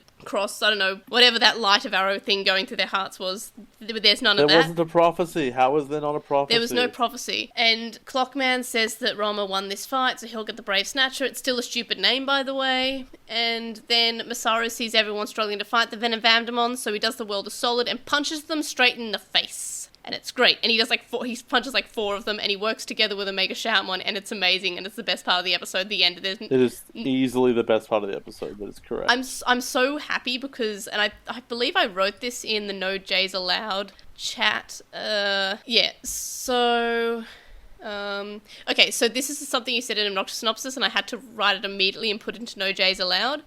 There's no chance that Masaru will have an awesome punch moment. That's what you said. I'm shocked that it happened, honestly. You're right, he didn't have an awesome punch moment. He had 2 of them. No, it was 1 moment. No, because he punched 1 single Venom Vamdemon in the face, and then he punched 5 Belial Vamdemons and knocked them over like dominoes. I guess. Masaru's the best. Always will be. And so, yeah, that happens, and Agumon sees the other Agumon, is like, oh, Taichi, that Agumon can fly! And then Magnamon shows up, and Daisuke's happy to be the same as his senpai. And then Takuya and Takado are there. And here's the point that when we started Tamers, and I made a point to say how in the original Takado doesn't seem to be watching the Digimon that we know. And in this point, we actually find out that Takado recognises Taichi and Daisuke. Now, I'm of the belief that, yes, I acknowledge that this is happening, but I'm still of the belief that they didn't intend it to be the same season, but because that they might have either thought of it now or thought of it because they found out about the dub, because I know that they do talk with and see how the dubs are doing things, that they decided to make that a thing, but it was never mentioned in Tamers what season he was watching, or if he was watching that version, because he does use the terminology tamer. Or even if it was a TV show, I think it was just a card game, but I'm not 100%. But anyway, so Takato recognizes Taichi and Daisuke and says he thinks it's cool to see them together. And we get to see the evolutions of the magical girls from the outside. And Zenjiro is creeped out because Takato's just standing there naked and there's a Digimon behind him and they're just merging together. And Takuyu's on fire and screaming and we just see what it looks like from the outside. Horrifying. It's great. Did you like that part? Like, the only thing I liked was when they were just jamming all these evolutions in. And at first I didn't. Yeah. At first I thought that was, like, really lame because they weren't doing the big anything custom. You're just kind of seeing these really quick, like, oh yeah, here's a reference, I'm doing the thing. And you didn't hear card slash, you didn't hear, like, any of the big stuff. But yeah, there is something about them just throwing everything into the one scene really fast. I think that was enjoyable. I wish that it did have just a snippet of each song, like each evolution song as they happened. I feel like just doesn't have to be like the full thing, just have maybe like the first couple of notes or something. That I think that'd have been cool, right? Probably, but I don't trust them to do something that is intentionally cool. So Zenjo is confused. Understandably, we see Joe. He's stressed and lost, I guess, which is fine. That's just how Joe do. We see Chakmon, which is hanging out with Gunimon and Takuya, and it's like, okay, we've got everyone together, we can become the Susanomon now. So Zenjo is like, oh, they're all digicrossing. And then Tentomon, being glorious Tentomon, shows up to explain, and he's like, actually... They're not digicrossing, it's actually a fusion. Yeah, he's like, well, these ones are fusion, and then this one is Jogress, this one's Matrix Evolution, and it's just, I really like that Tentomon shows up, because, of course, a character from this universe would just say, hey, it's Digicross. So then Isn't it identical? I know, it's similar, but it's different. So now we have Granny, and it's such a cute moment, because Takato's like, Granny, I thought you died. It's cute. So then Masaru's like, Crimson mode, huh? What about Burst mode? And then Omega Shoutmon and Masaru are fighting side by side by just punching things, and I love that. And then, of course, at the end, we get surprise, Rom is evil, he attacks Taiki and Omega Shoutmon, and he just has the Infinity Gauntlet, and it just is... How much like Infinity War is Cross Wars? It's the most ambitious crossover of all time, and also the thing is a big glowing thing that collects fragments from each of the movie/season. Like, I see it, but how could they possibly have known that this was how the heroes would be useful? Maybe because he's like evil in a Pokemon, I don't know. But how could he know that they would combine into the arm? Why does everyone talk about the line being of the funniest line being the why do you get the pizza when all I get is the crust, where the other thing he says is, and I'm complete with hot and cold running water, because he's got the blue and red things like as in veins and arteries. But because that one's more random. Because that's just so meta, like metal and extreme for a kid's show. The dub just says, I'm complete with hot and cold running water. That's what I'm talking about. Like, that's like a little bit better than get the crust, right? No. Oh, okay. Well, I thought it was funny, and I just remembered now. You are wrong. I think about a Pokemon a lot. That's unfortunate Anyway, for you. Vamdemon in the introduction corner is digicrossed with Yakimon, who's just the baked potato one, maybe sweet potato. But anyway, it's Yakimon, so it's fried potato. But it's cute. It's another fan-designed Digimon. We're finally at the last episode, so turns out Rom is not actually evil. Double swerve, Astamon is. Okay, so if this had been one continuous piece of animation, how many seconds is Roma evil for? About a second, but it's kind of like a cool moment when he says, I'm betraying you. Like, his eyes just go like, and it's such like the person who wrote this episode must be an Evangelion fan, because it is such like, he's like, I'm trying to find a PG way of saying like brainwash. No, he's kind of wrecked, and his brain just looks like it's gone through so much trauma with this face that he makes, and it's so Evangelion, and he just makes this horror face. And then Astamon was actually controlling Roma. It's not his real form. Changes to the most Evangelion thing ever, which I was talking about before. And it's just like, this is Evangelion. Like, what? What is happening? So Roma feels really bad and says that he really only wanted to be like Taiki. Then the Clockmon helps freeze the others in time. And then they said they can use the Brave Snatcher. And Taiki gives Tiguru the goggles because at some point he's broke, apparently, which I don't remember happening at all, but he's suddenly not wearing them. Like, maybe I missed something. Anyway, Tiguru gets all the power of all the heroes in a pretty cool scene, and then he gets to use the Brave Snatcher. Is it though? Is it cool? I know, it's kind of cool, but I hate the fact that he's the only character that matters, apparently. Anyway. Yeah, it's always not cool because it's him. So he's about to hunt Postmon, but then Postmon has Taiki's face in his hands because of all the data that he has inside him. And this is horrifying, by the way. Are we going to talk about him, like, consuming the entire world? Yes, it's very Evangelion. If you have seen it, which I have not seen the ending of. Yeah, well, it's very much like this. Like, at the end of Evangelion, and this isn't a spoiler, because come on, it came out like 19 years ago, guys. Everybody just becomes goo. Because, like, they're just, like, they touch this thing, and they're all just melted into this, like, this tang. And it's sort of, like, hinted at that you can, like, arise from this tang if you have some acceptance in yourself in some philosophy way. I don't know, I was, like, probably too young to watch End of Evangelion when I first saw End of Evangelion. And yeah, they've just become this. It's this, but it's somehow less gross. Anyway, so they're all there and they're being dissolved by Postmon because he's just green tang apparently. And turns out Taiguru, superhero, can... You mean tang the drink? Yes, that's what they call what everyone becomes in Evangelion because it's just orange. Okay, because that was not clear. Okay, if it's like one of those ancient internet memes, they call it Tang. It's up there with Nice Boat. It's one of those ancient weeb memes. Like I referenced Nice Boat the other day, and no one got it, and I was just like, oh, I'm disappointed. Even I have no idea what you're talking about. Oh, there was I forgot which anime it was now. I think it's like. It's got like high school in the name or something. But anyway, there was some like character who had like a breakdown and killed a bunch of people. But that episode was meant to air like the same night and of the day that some kid went mental and killed some people or something. So during that scene, they quickly realized that and cut it, but they had to replace it with something, so they replaced it with a boat. And yeah, I'll post a picture, but it's called Nice Boat because that was just, people were just so shocked with it, they just went like, nice boat.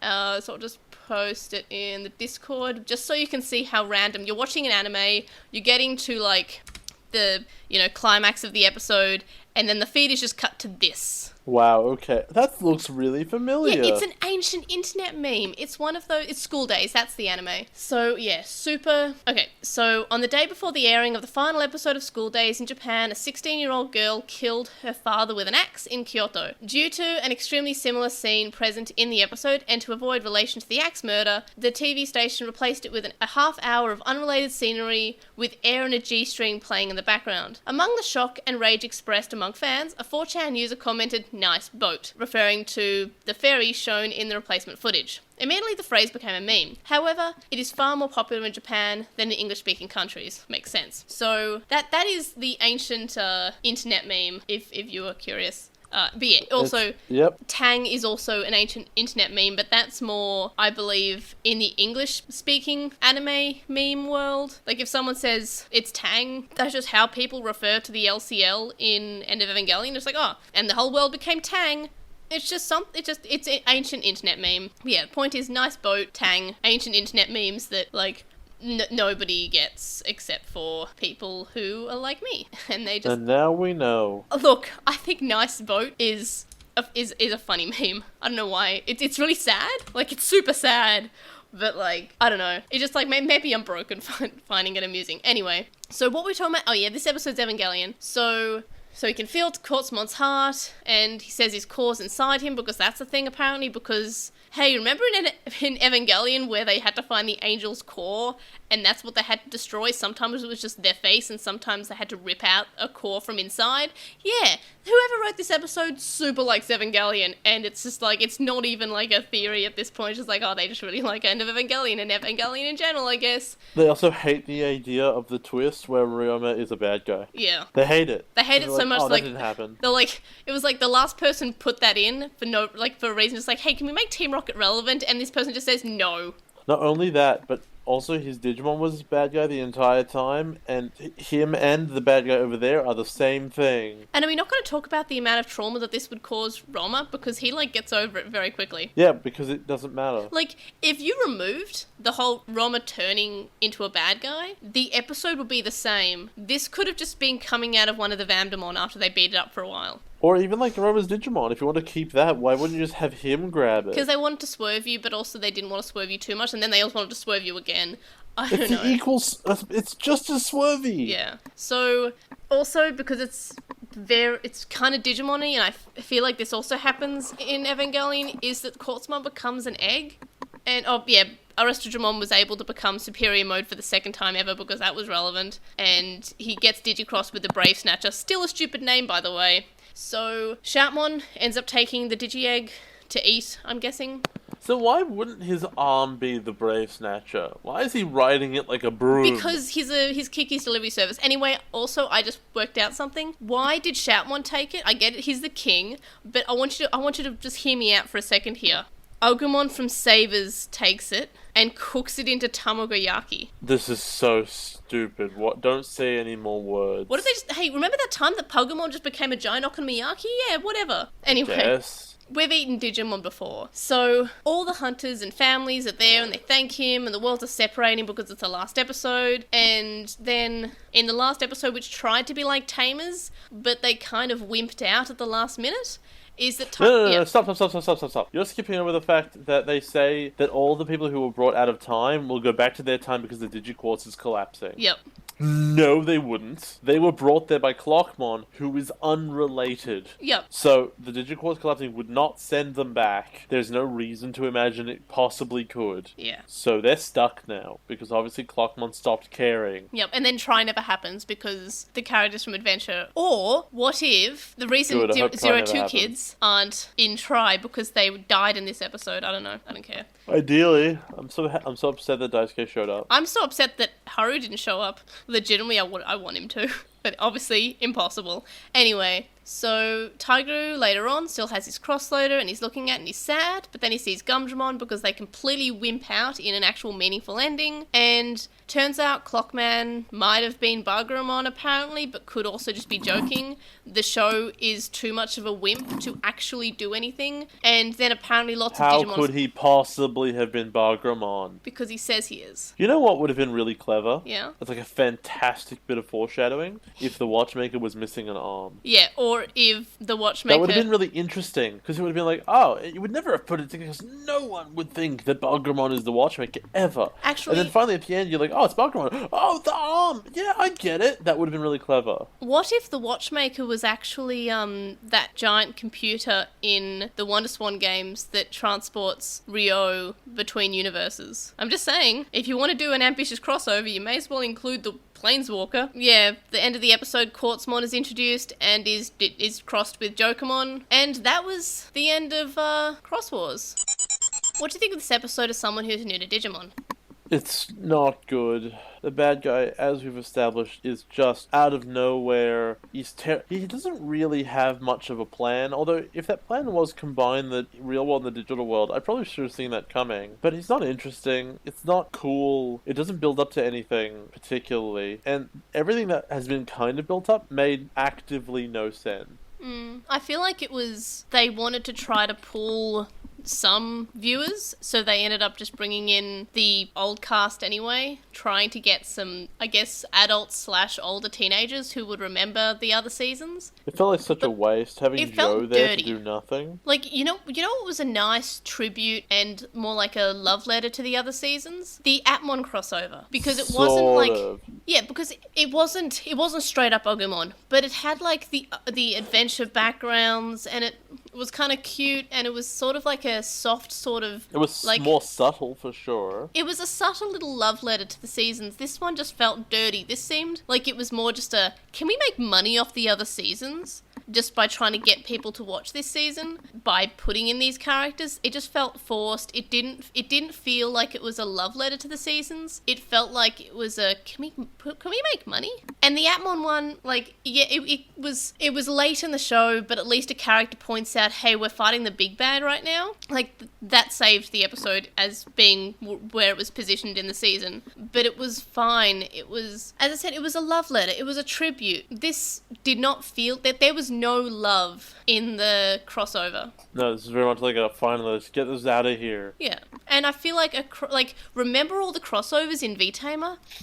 Those were tributes. Those were love letters. There was love involved. That was a tribute to the other seasons because V-Tamer ran over literally ran over because it was better than 4 seasons. It had Taichi and it had Daisuke and then it later on had Takuya. Like that was it had all, and it also had Ryo. It had like other protagonists show up. That was something affectionate. That was I don't know. It was a nice feeling. It felt love. Wouldn't you agree that V-Tamers was like that? Except for Daisuke. No, but that was love in the sort of like, hey, remember how bad he was? Love for Digimon and hate for this thing which ruined Digimon at the time. But the point is, it felt like a tribute in V-Tamer and it felt like a tribute in Atmon. Even though it was very subtle in Atmon, because it was just the backgrounds, it was the reference of Vamdemon being an enemy, it had Agumon there. It was love. That was love. And V-Tamer, that crossover was love. Ryo was kind of like an Easter egg. So it was also kind of a little bit love of let's give some love to that small part of the fandom who played the games that no one else played. That was love. It wasn't dirty. It wasn't trying to get something popular on the behalf of something else. This was just, it felt dirty. It felt like it was trying to impress me by giving me something that I like. It's like, I'm watching Terrace House at the moment, and a character really likes this guy, and every time he says something, she's like, oh yeah, me too, me too, me too. Like, Mecha, me too. Like, that's totally me too. It's the same as me. And it just feels like, it's pandering. It's feeling like you're trying to get someone's attention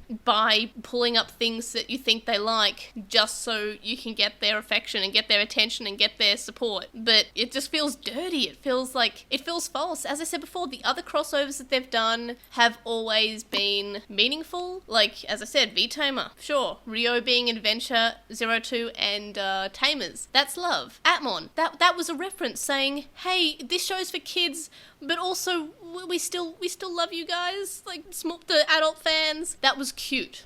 And whenever we have, like, adventure stuff, like when they do escape rooms or a pop-up store, yeah, they want our money, but it's always kind of like cute art. Like, look what they're doing, isn't it cute? Like, that's cute. Cross Wars was dirty. It was like, it was fake. They were trying to get our love without doing something as a tribute to love something else. They were just trying to show, hey, don't you love this, guys? Like, no, I don't. I hate Toguru. He's real bad. Yeah, and the part was like the fact that they were barely, I guess, yeah, they needed to activate the Brave Snatcher. But besides that, but the fact that they had okay, like with these things, with the activating the Brave Snatcher is a great example where the result doesn't create the necessity, right? Yeah. We have to work it forward. They thought to themselves, well, we want to bring these guys in. Well, how are we going to use them? What if we turn them all into rocks that were batteries for a Majig? It's not like, we need something to power this. Who could it be? They invented it narratively. Yeah. So they just brought a terrible reason to bring it in. I mean, I loved the parts when they were fighting together. That was cool. I would have been fine with that being, like, they're all like, okay, everyone, attack as one. I know I always say, oh man, I hate when anime do that. They're just attacking at one. Why didn't they do that from the start? In this case, that would have been fine, because they're all attacking as a team. What they didn't do was that. They just had Toguru be like, I'm the hero. Come on, everyone, just stand and give your essence or something to this glowing thing. Yay. I like the fact that each of them is the Digivice. That's fine. I don't know, it just, the best part of the episodes was when the kids just showed up and we got to see shots and they were fighting. That was great. I feel like they could have used them in a better way, and then it would have felt more genuine. I don't know, it just feels gross. What about ratings for each of the episodes? Because I gave everything 0, 1, 0. I gave them if I go back, I gave episode 22 a 7, which I guess I just gave it I think I gave it like 0.2 for Masaru and Taichi, and then like I gave 3 points for Mimi and Ruki being there. Like, that's fine. Episode 23 I gave a 4, and then episode 24 I gave it a 7 for Masaru, for each thing that Masaru punched. And the episode by itself was a 0 except for Masaru punching things.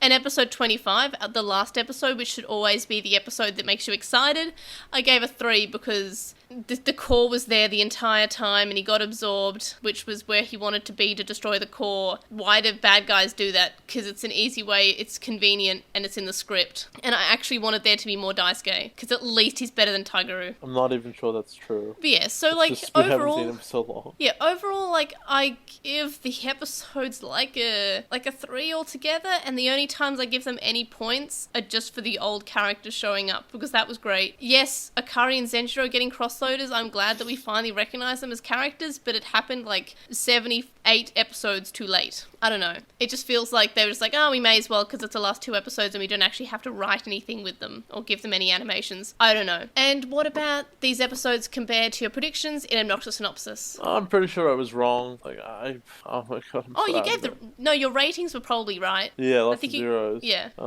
So I thought they would lose the hunt, which is almost true, because they couldn't capture the Metal Life Coagumon and they had to end up fighting a big rock. But how could I ever have predicted that? I thought the explanation in the second episode would be really long, but it was actually hilariously short. Yeah. The explanation was like, that guy's doing it.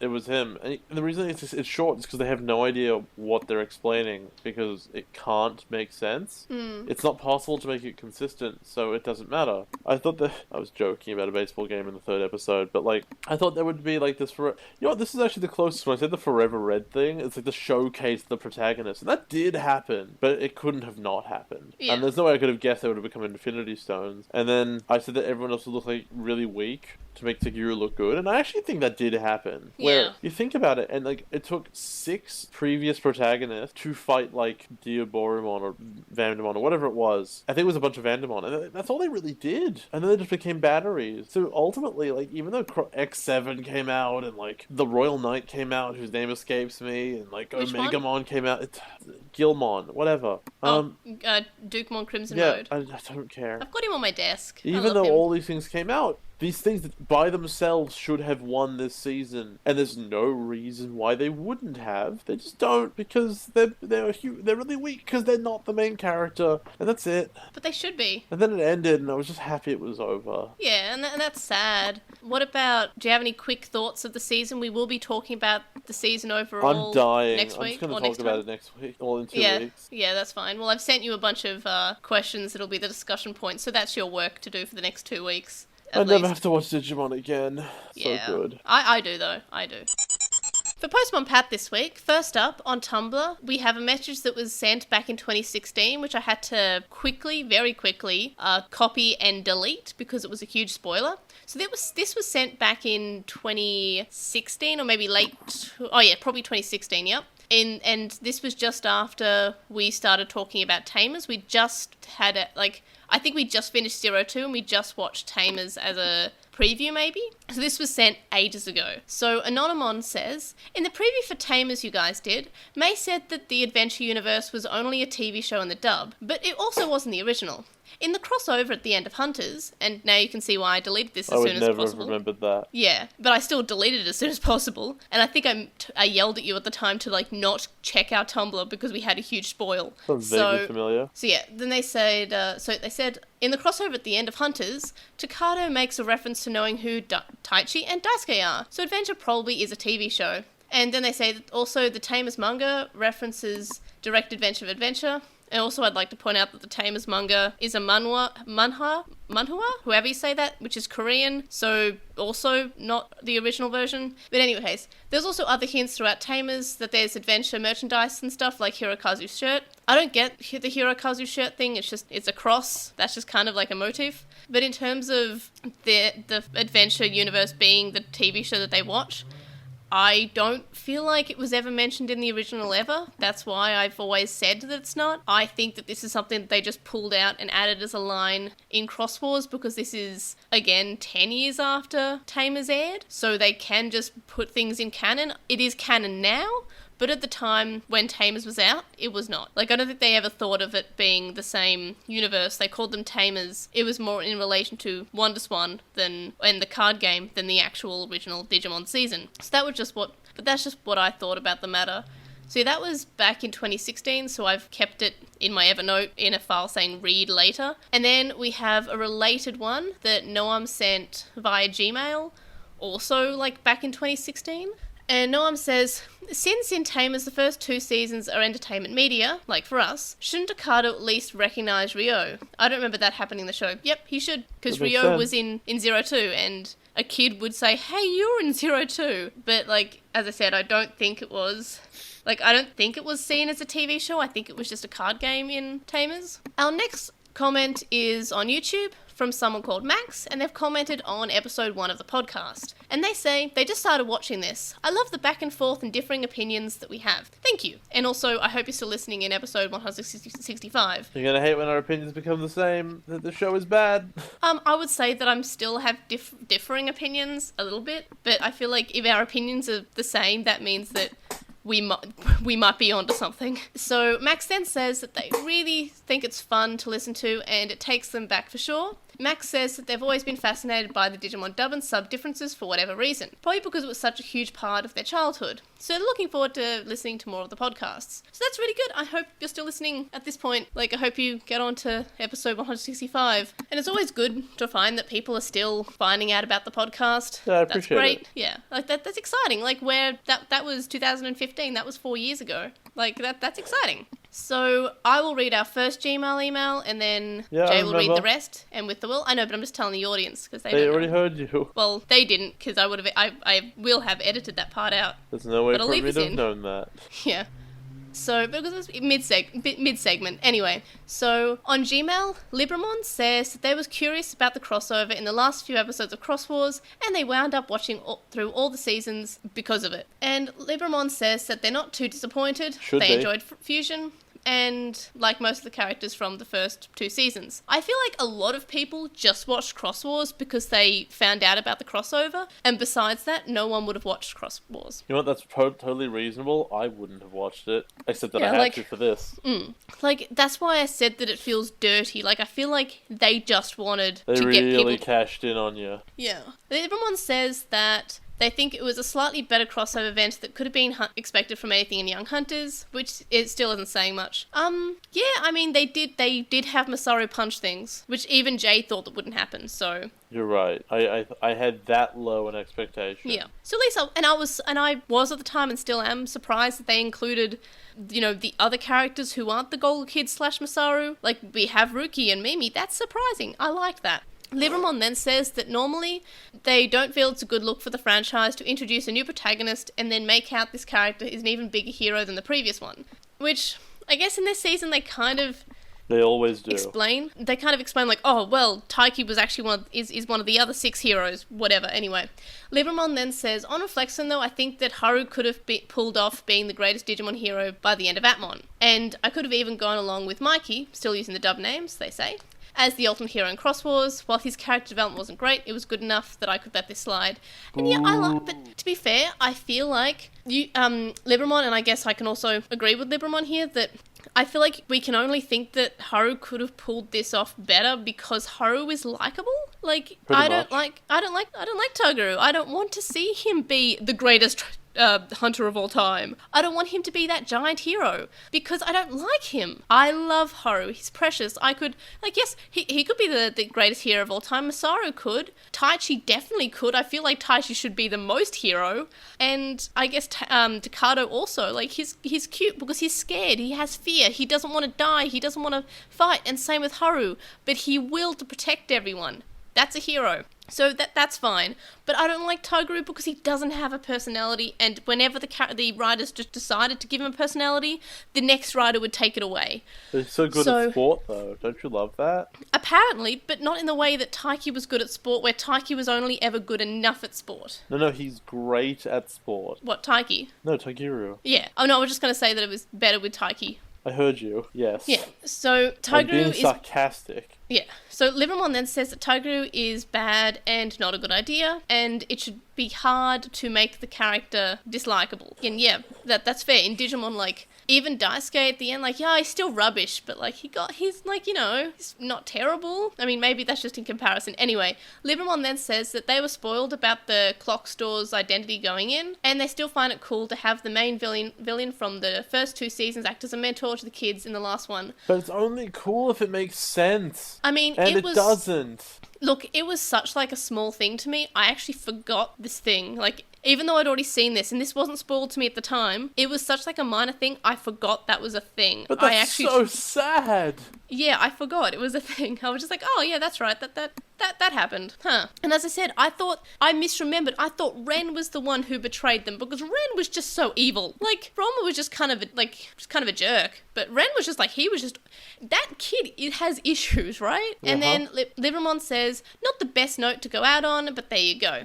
Anyway, thanks for the fun ride back through one of their favourite childhood franchises. You're welcome. I hope you enjoyed it. I hope so too. And then, Jay, you continue reading? And we got one from Logan who says, I think the last 2 episodes were the best that they've had this season.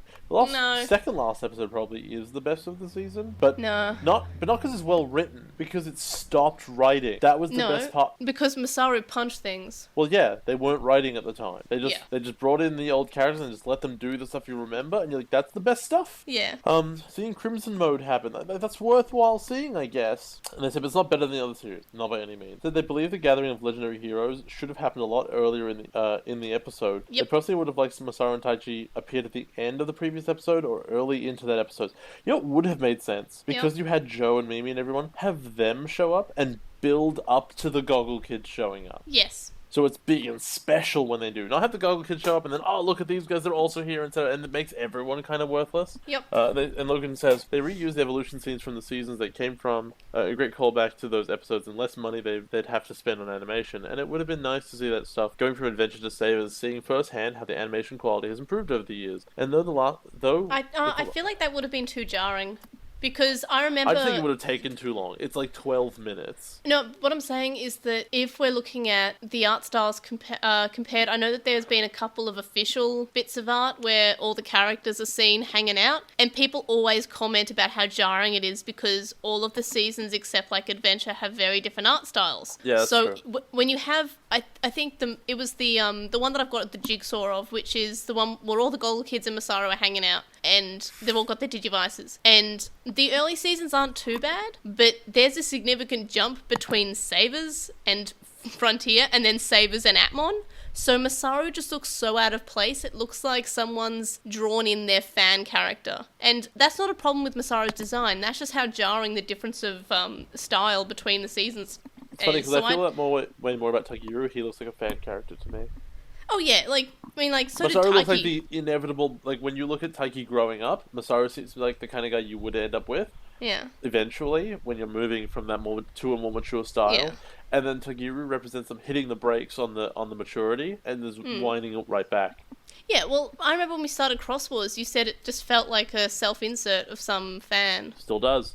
Yeah. Logan continues to say, though with the last episode, even though Takeru is so much worse than Daisuke, I think passing the torch moment between him and Taiki surpassed the passing of the torch in 02. Totally, I mean, technically, passing the goggles, yes. Torch, Takeru ended up not being the hero to begin with, and when he took up the mantle of being the hero to defeat the final villain, and by the way, he only does this to defeat the final villain. He was never a hero before this. He was in the goggles because that's what he was supposed to. But the thing is that, but Takeru was always telling us that he was the hero. Yeah, and then he never developed as a character at all, and he didn't deserve this. Like, at least Daisuke did develop, and then we had Tai, and I think we were Daisuke complaining didn't about... develop. No, but I'm just saying in we Adventure... complained specifically that he didn't develop. Yeah, no, I know, but comparatively to Takeru, Daisuke had a character. Anyway, so what I was saying was, in Adventure, we were always saying, Taichi's, why is he the leader? And then at one point, he's actually made the leader because they decide upon it. And it's actually a good scene because he was actually made to be they actually explained why he was the leader of the group and why he's the main character. Yeah. That never happened with Takeru. He just was telling us he was the main character the whole time. And to some extent, they were doing it with Daisuke, but I still believe that they were just letting Daisuke be the leader because they didn't want to have the argument with him. You believe it. They literally said that. Yeah. Oh, yeah. Yeah. There was a conversation about... Anyway, Logan says, imagine if near the last episode of 02, Daisuke's goggles broke, and before the 02 kids went to take on Oikawa, Tai handed off his goggles then. Would have made Daisuke being leader a bit more earned. No, it wouldn't. No. Because you've just described that what would have made him earn being the leader is his goggles broke. That doesn't make him the leader. Talk about his character. What did he do? What was he before and what is he now that makes him more of a leader? What puts him in a leadership role? I just remember that episode of Cross Wars where Taiki was passed out because he'd overworked, and then they had that goggle moment between Zenjiro, Akari, and Taiki. And they were like, we share the goggles now. We share the responsibility. We'll work together, and they they share the goggles. Never came up again. I know. I'm just saying that was cute because it actually had the significance of the goggles. This season, as in Young Hunters, never established what the goggles meant. Because they don't mean anything. They don't. They mean something in They never have. V-Tamer. That's true, but V-Tamer is totally different. And also, Takado says that the goggles made him the hero. Alright, we got one with the Will from McGann, who says, about the episode before last, I didn't get the impression that Patamon or Poemon were dead, just in the Digiquartz and affecting reality in that supernatural way the Digimon do, even though they were ghosts in the Digiquartz. I gotta disagree about episode 72 with Chalkmon. They're having a conversation through us, I guess. In their opinion, the Will thread. It's just dumb enough to work. Betsumon created a sweatshop because his powers are harnessed from kitschy costumes, and then being defeated by terrible puns is kind of the absurd sci-fi nonsense that makes Hunters enjoyable. However, the brief glimpse of Gumdramon's past do make them wish that they'd had a few episodes based around Shoutmon's role as the king, and they never covered that ever. And how the digital world has changed, especially his new relationship with Gokumon and Sanzomon, and whatever the story behind that is. Also, they're not sure if we mentioned this, but Gumdramon receiving the gold ring as a punishment for his wild behavior is a direct reference to Journey to the West. I didn't get that. That's because I just don't know Journey to the West. It gets referenced over and over again in Japanese media, and I know what it is about. It's the Monkey King, whatever. But I don't know it's Chinese and Korean media as well. It's just Eastern media. They love it. They said with regards to the last episode, they really liked all the episodes. As stated, the guest character, environment, and atmosphere of 73 were cool. Certainly, they would have made a great OVA. Plus, Felicio is one of their favorites. 74 was a funny parody of card game anime. It wasn't funny. I'm sure the simplicity and incomprehensibility was an intentional joke. I don't agree. I think they treated it way too seriously for it to be a joke. There is a way you do over the top where it becomes obvious you are making a joke and a parody, but this is just low level enough that I really think the person writing it thinks that's how card games work, because they haven't bothered to do any research.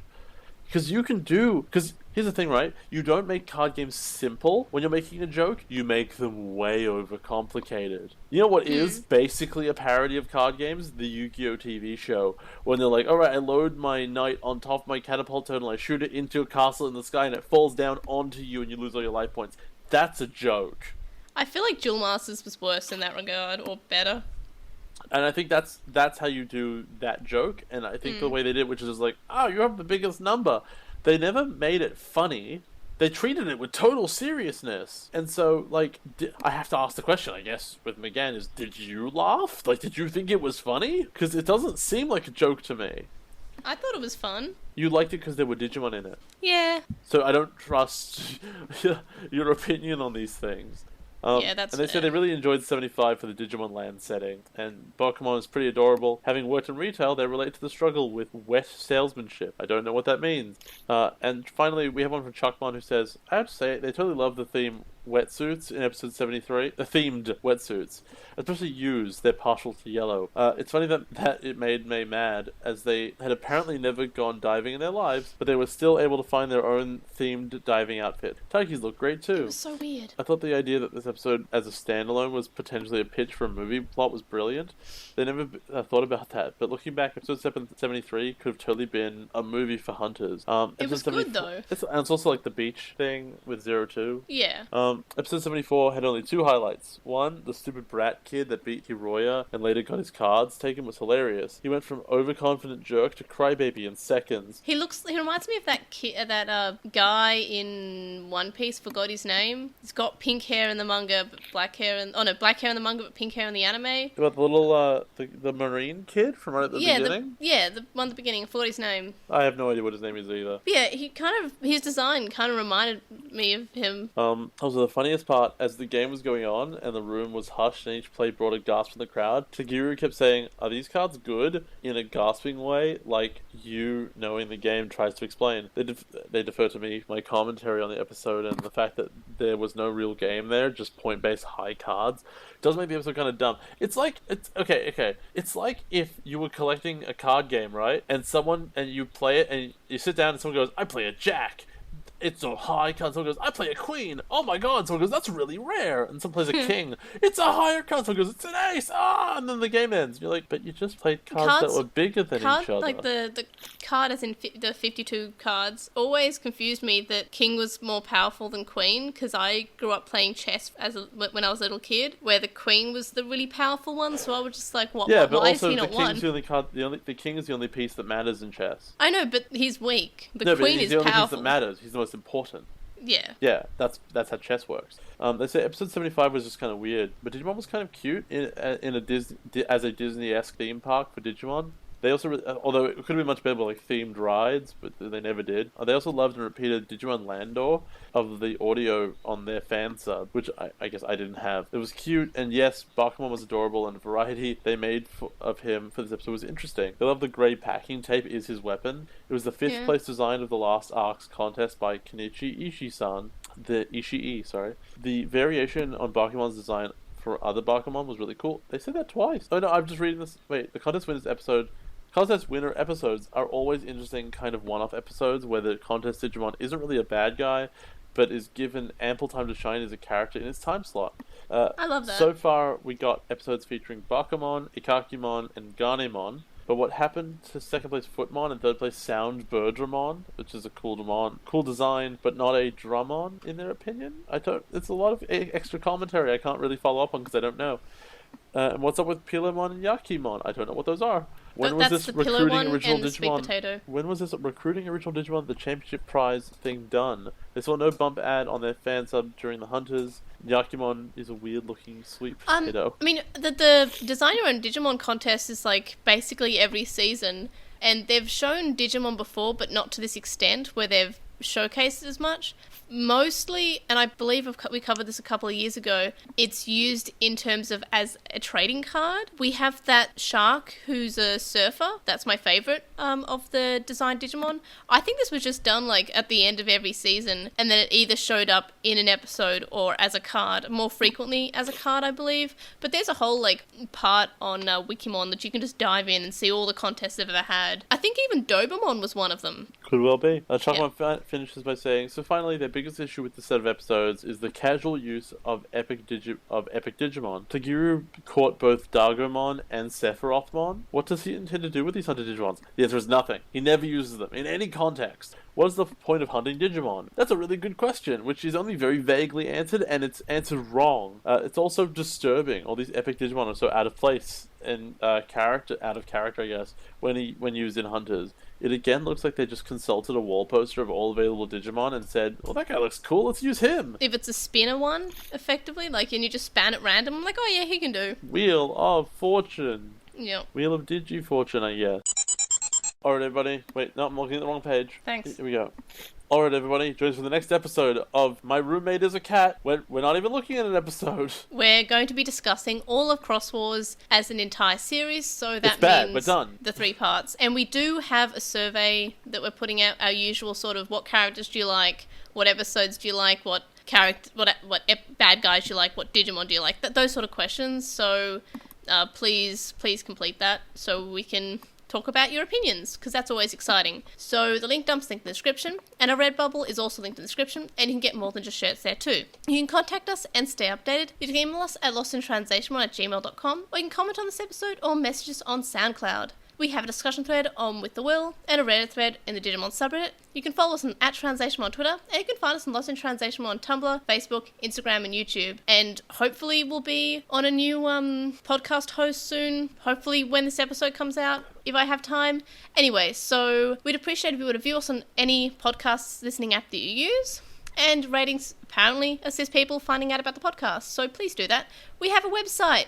It's not LostinTranslationmon.com at the moment, but we will have a more self-hosted website soon. But you can still find us at LostinTranslationmon.wordpress.com. You can vote in polls, check our release schedule, and check out our blog posts, which include updates to how the future of the podcast and Lost in Translation in general is going. And we also have that survey, so please vote for that. So you can donate to our Patreon, which is linked in the description, from as little as $1 a month. That gets you access to our LiT Discord server, but there are higher levels of more rewards, such as notes, early episodes, and more. And thank you to our current Patreon supporters: Joe, Anime Guy, who's Anime Guy Kurosaki and the #1 on YouTube; Chuckmon, Stephen Reeves, who's Wildlife64 on AO3; Kaitawashi, Chisai, who you can follow at Chisai236 on Tumblr; Kyle, the Lady Bugman, who is an anime blog you can read at theladybug.productions; Tom, Glitchgoat; Matthew, Anthony, who is at AntoClassic on Twitter; Lizmet, who is a Lekmon on Tumblr; Sithobi, the Time Optimist; Nicholas, Starry, Keith of the Friends and Firelight podcast; and Alex Ray Snyder, who is at Alex Ray Snyder on Twitter. You can also make a one-off donation at our PayPal, which can be found linked in the description. It's paypal.me/Algemon. And make sure to subscribe for the podcast. We'll see you guys next time. Bye! Bye!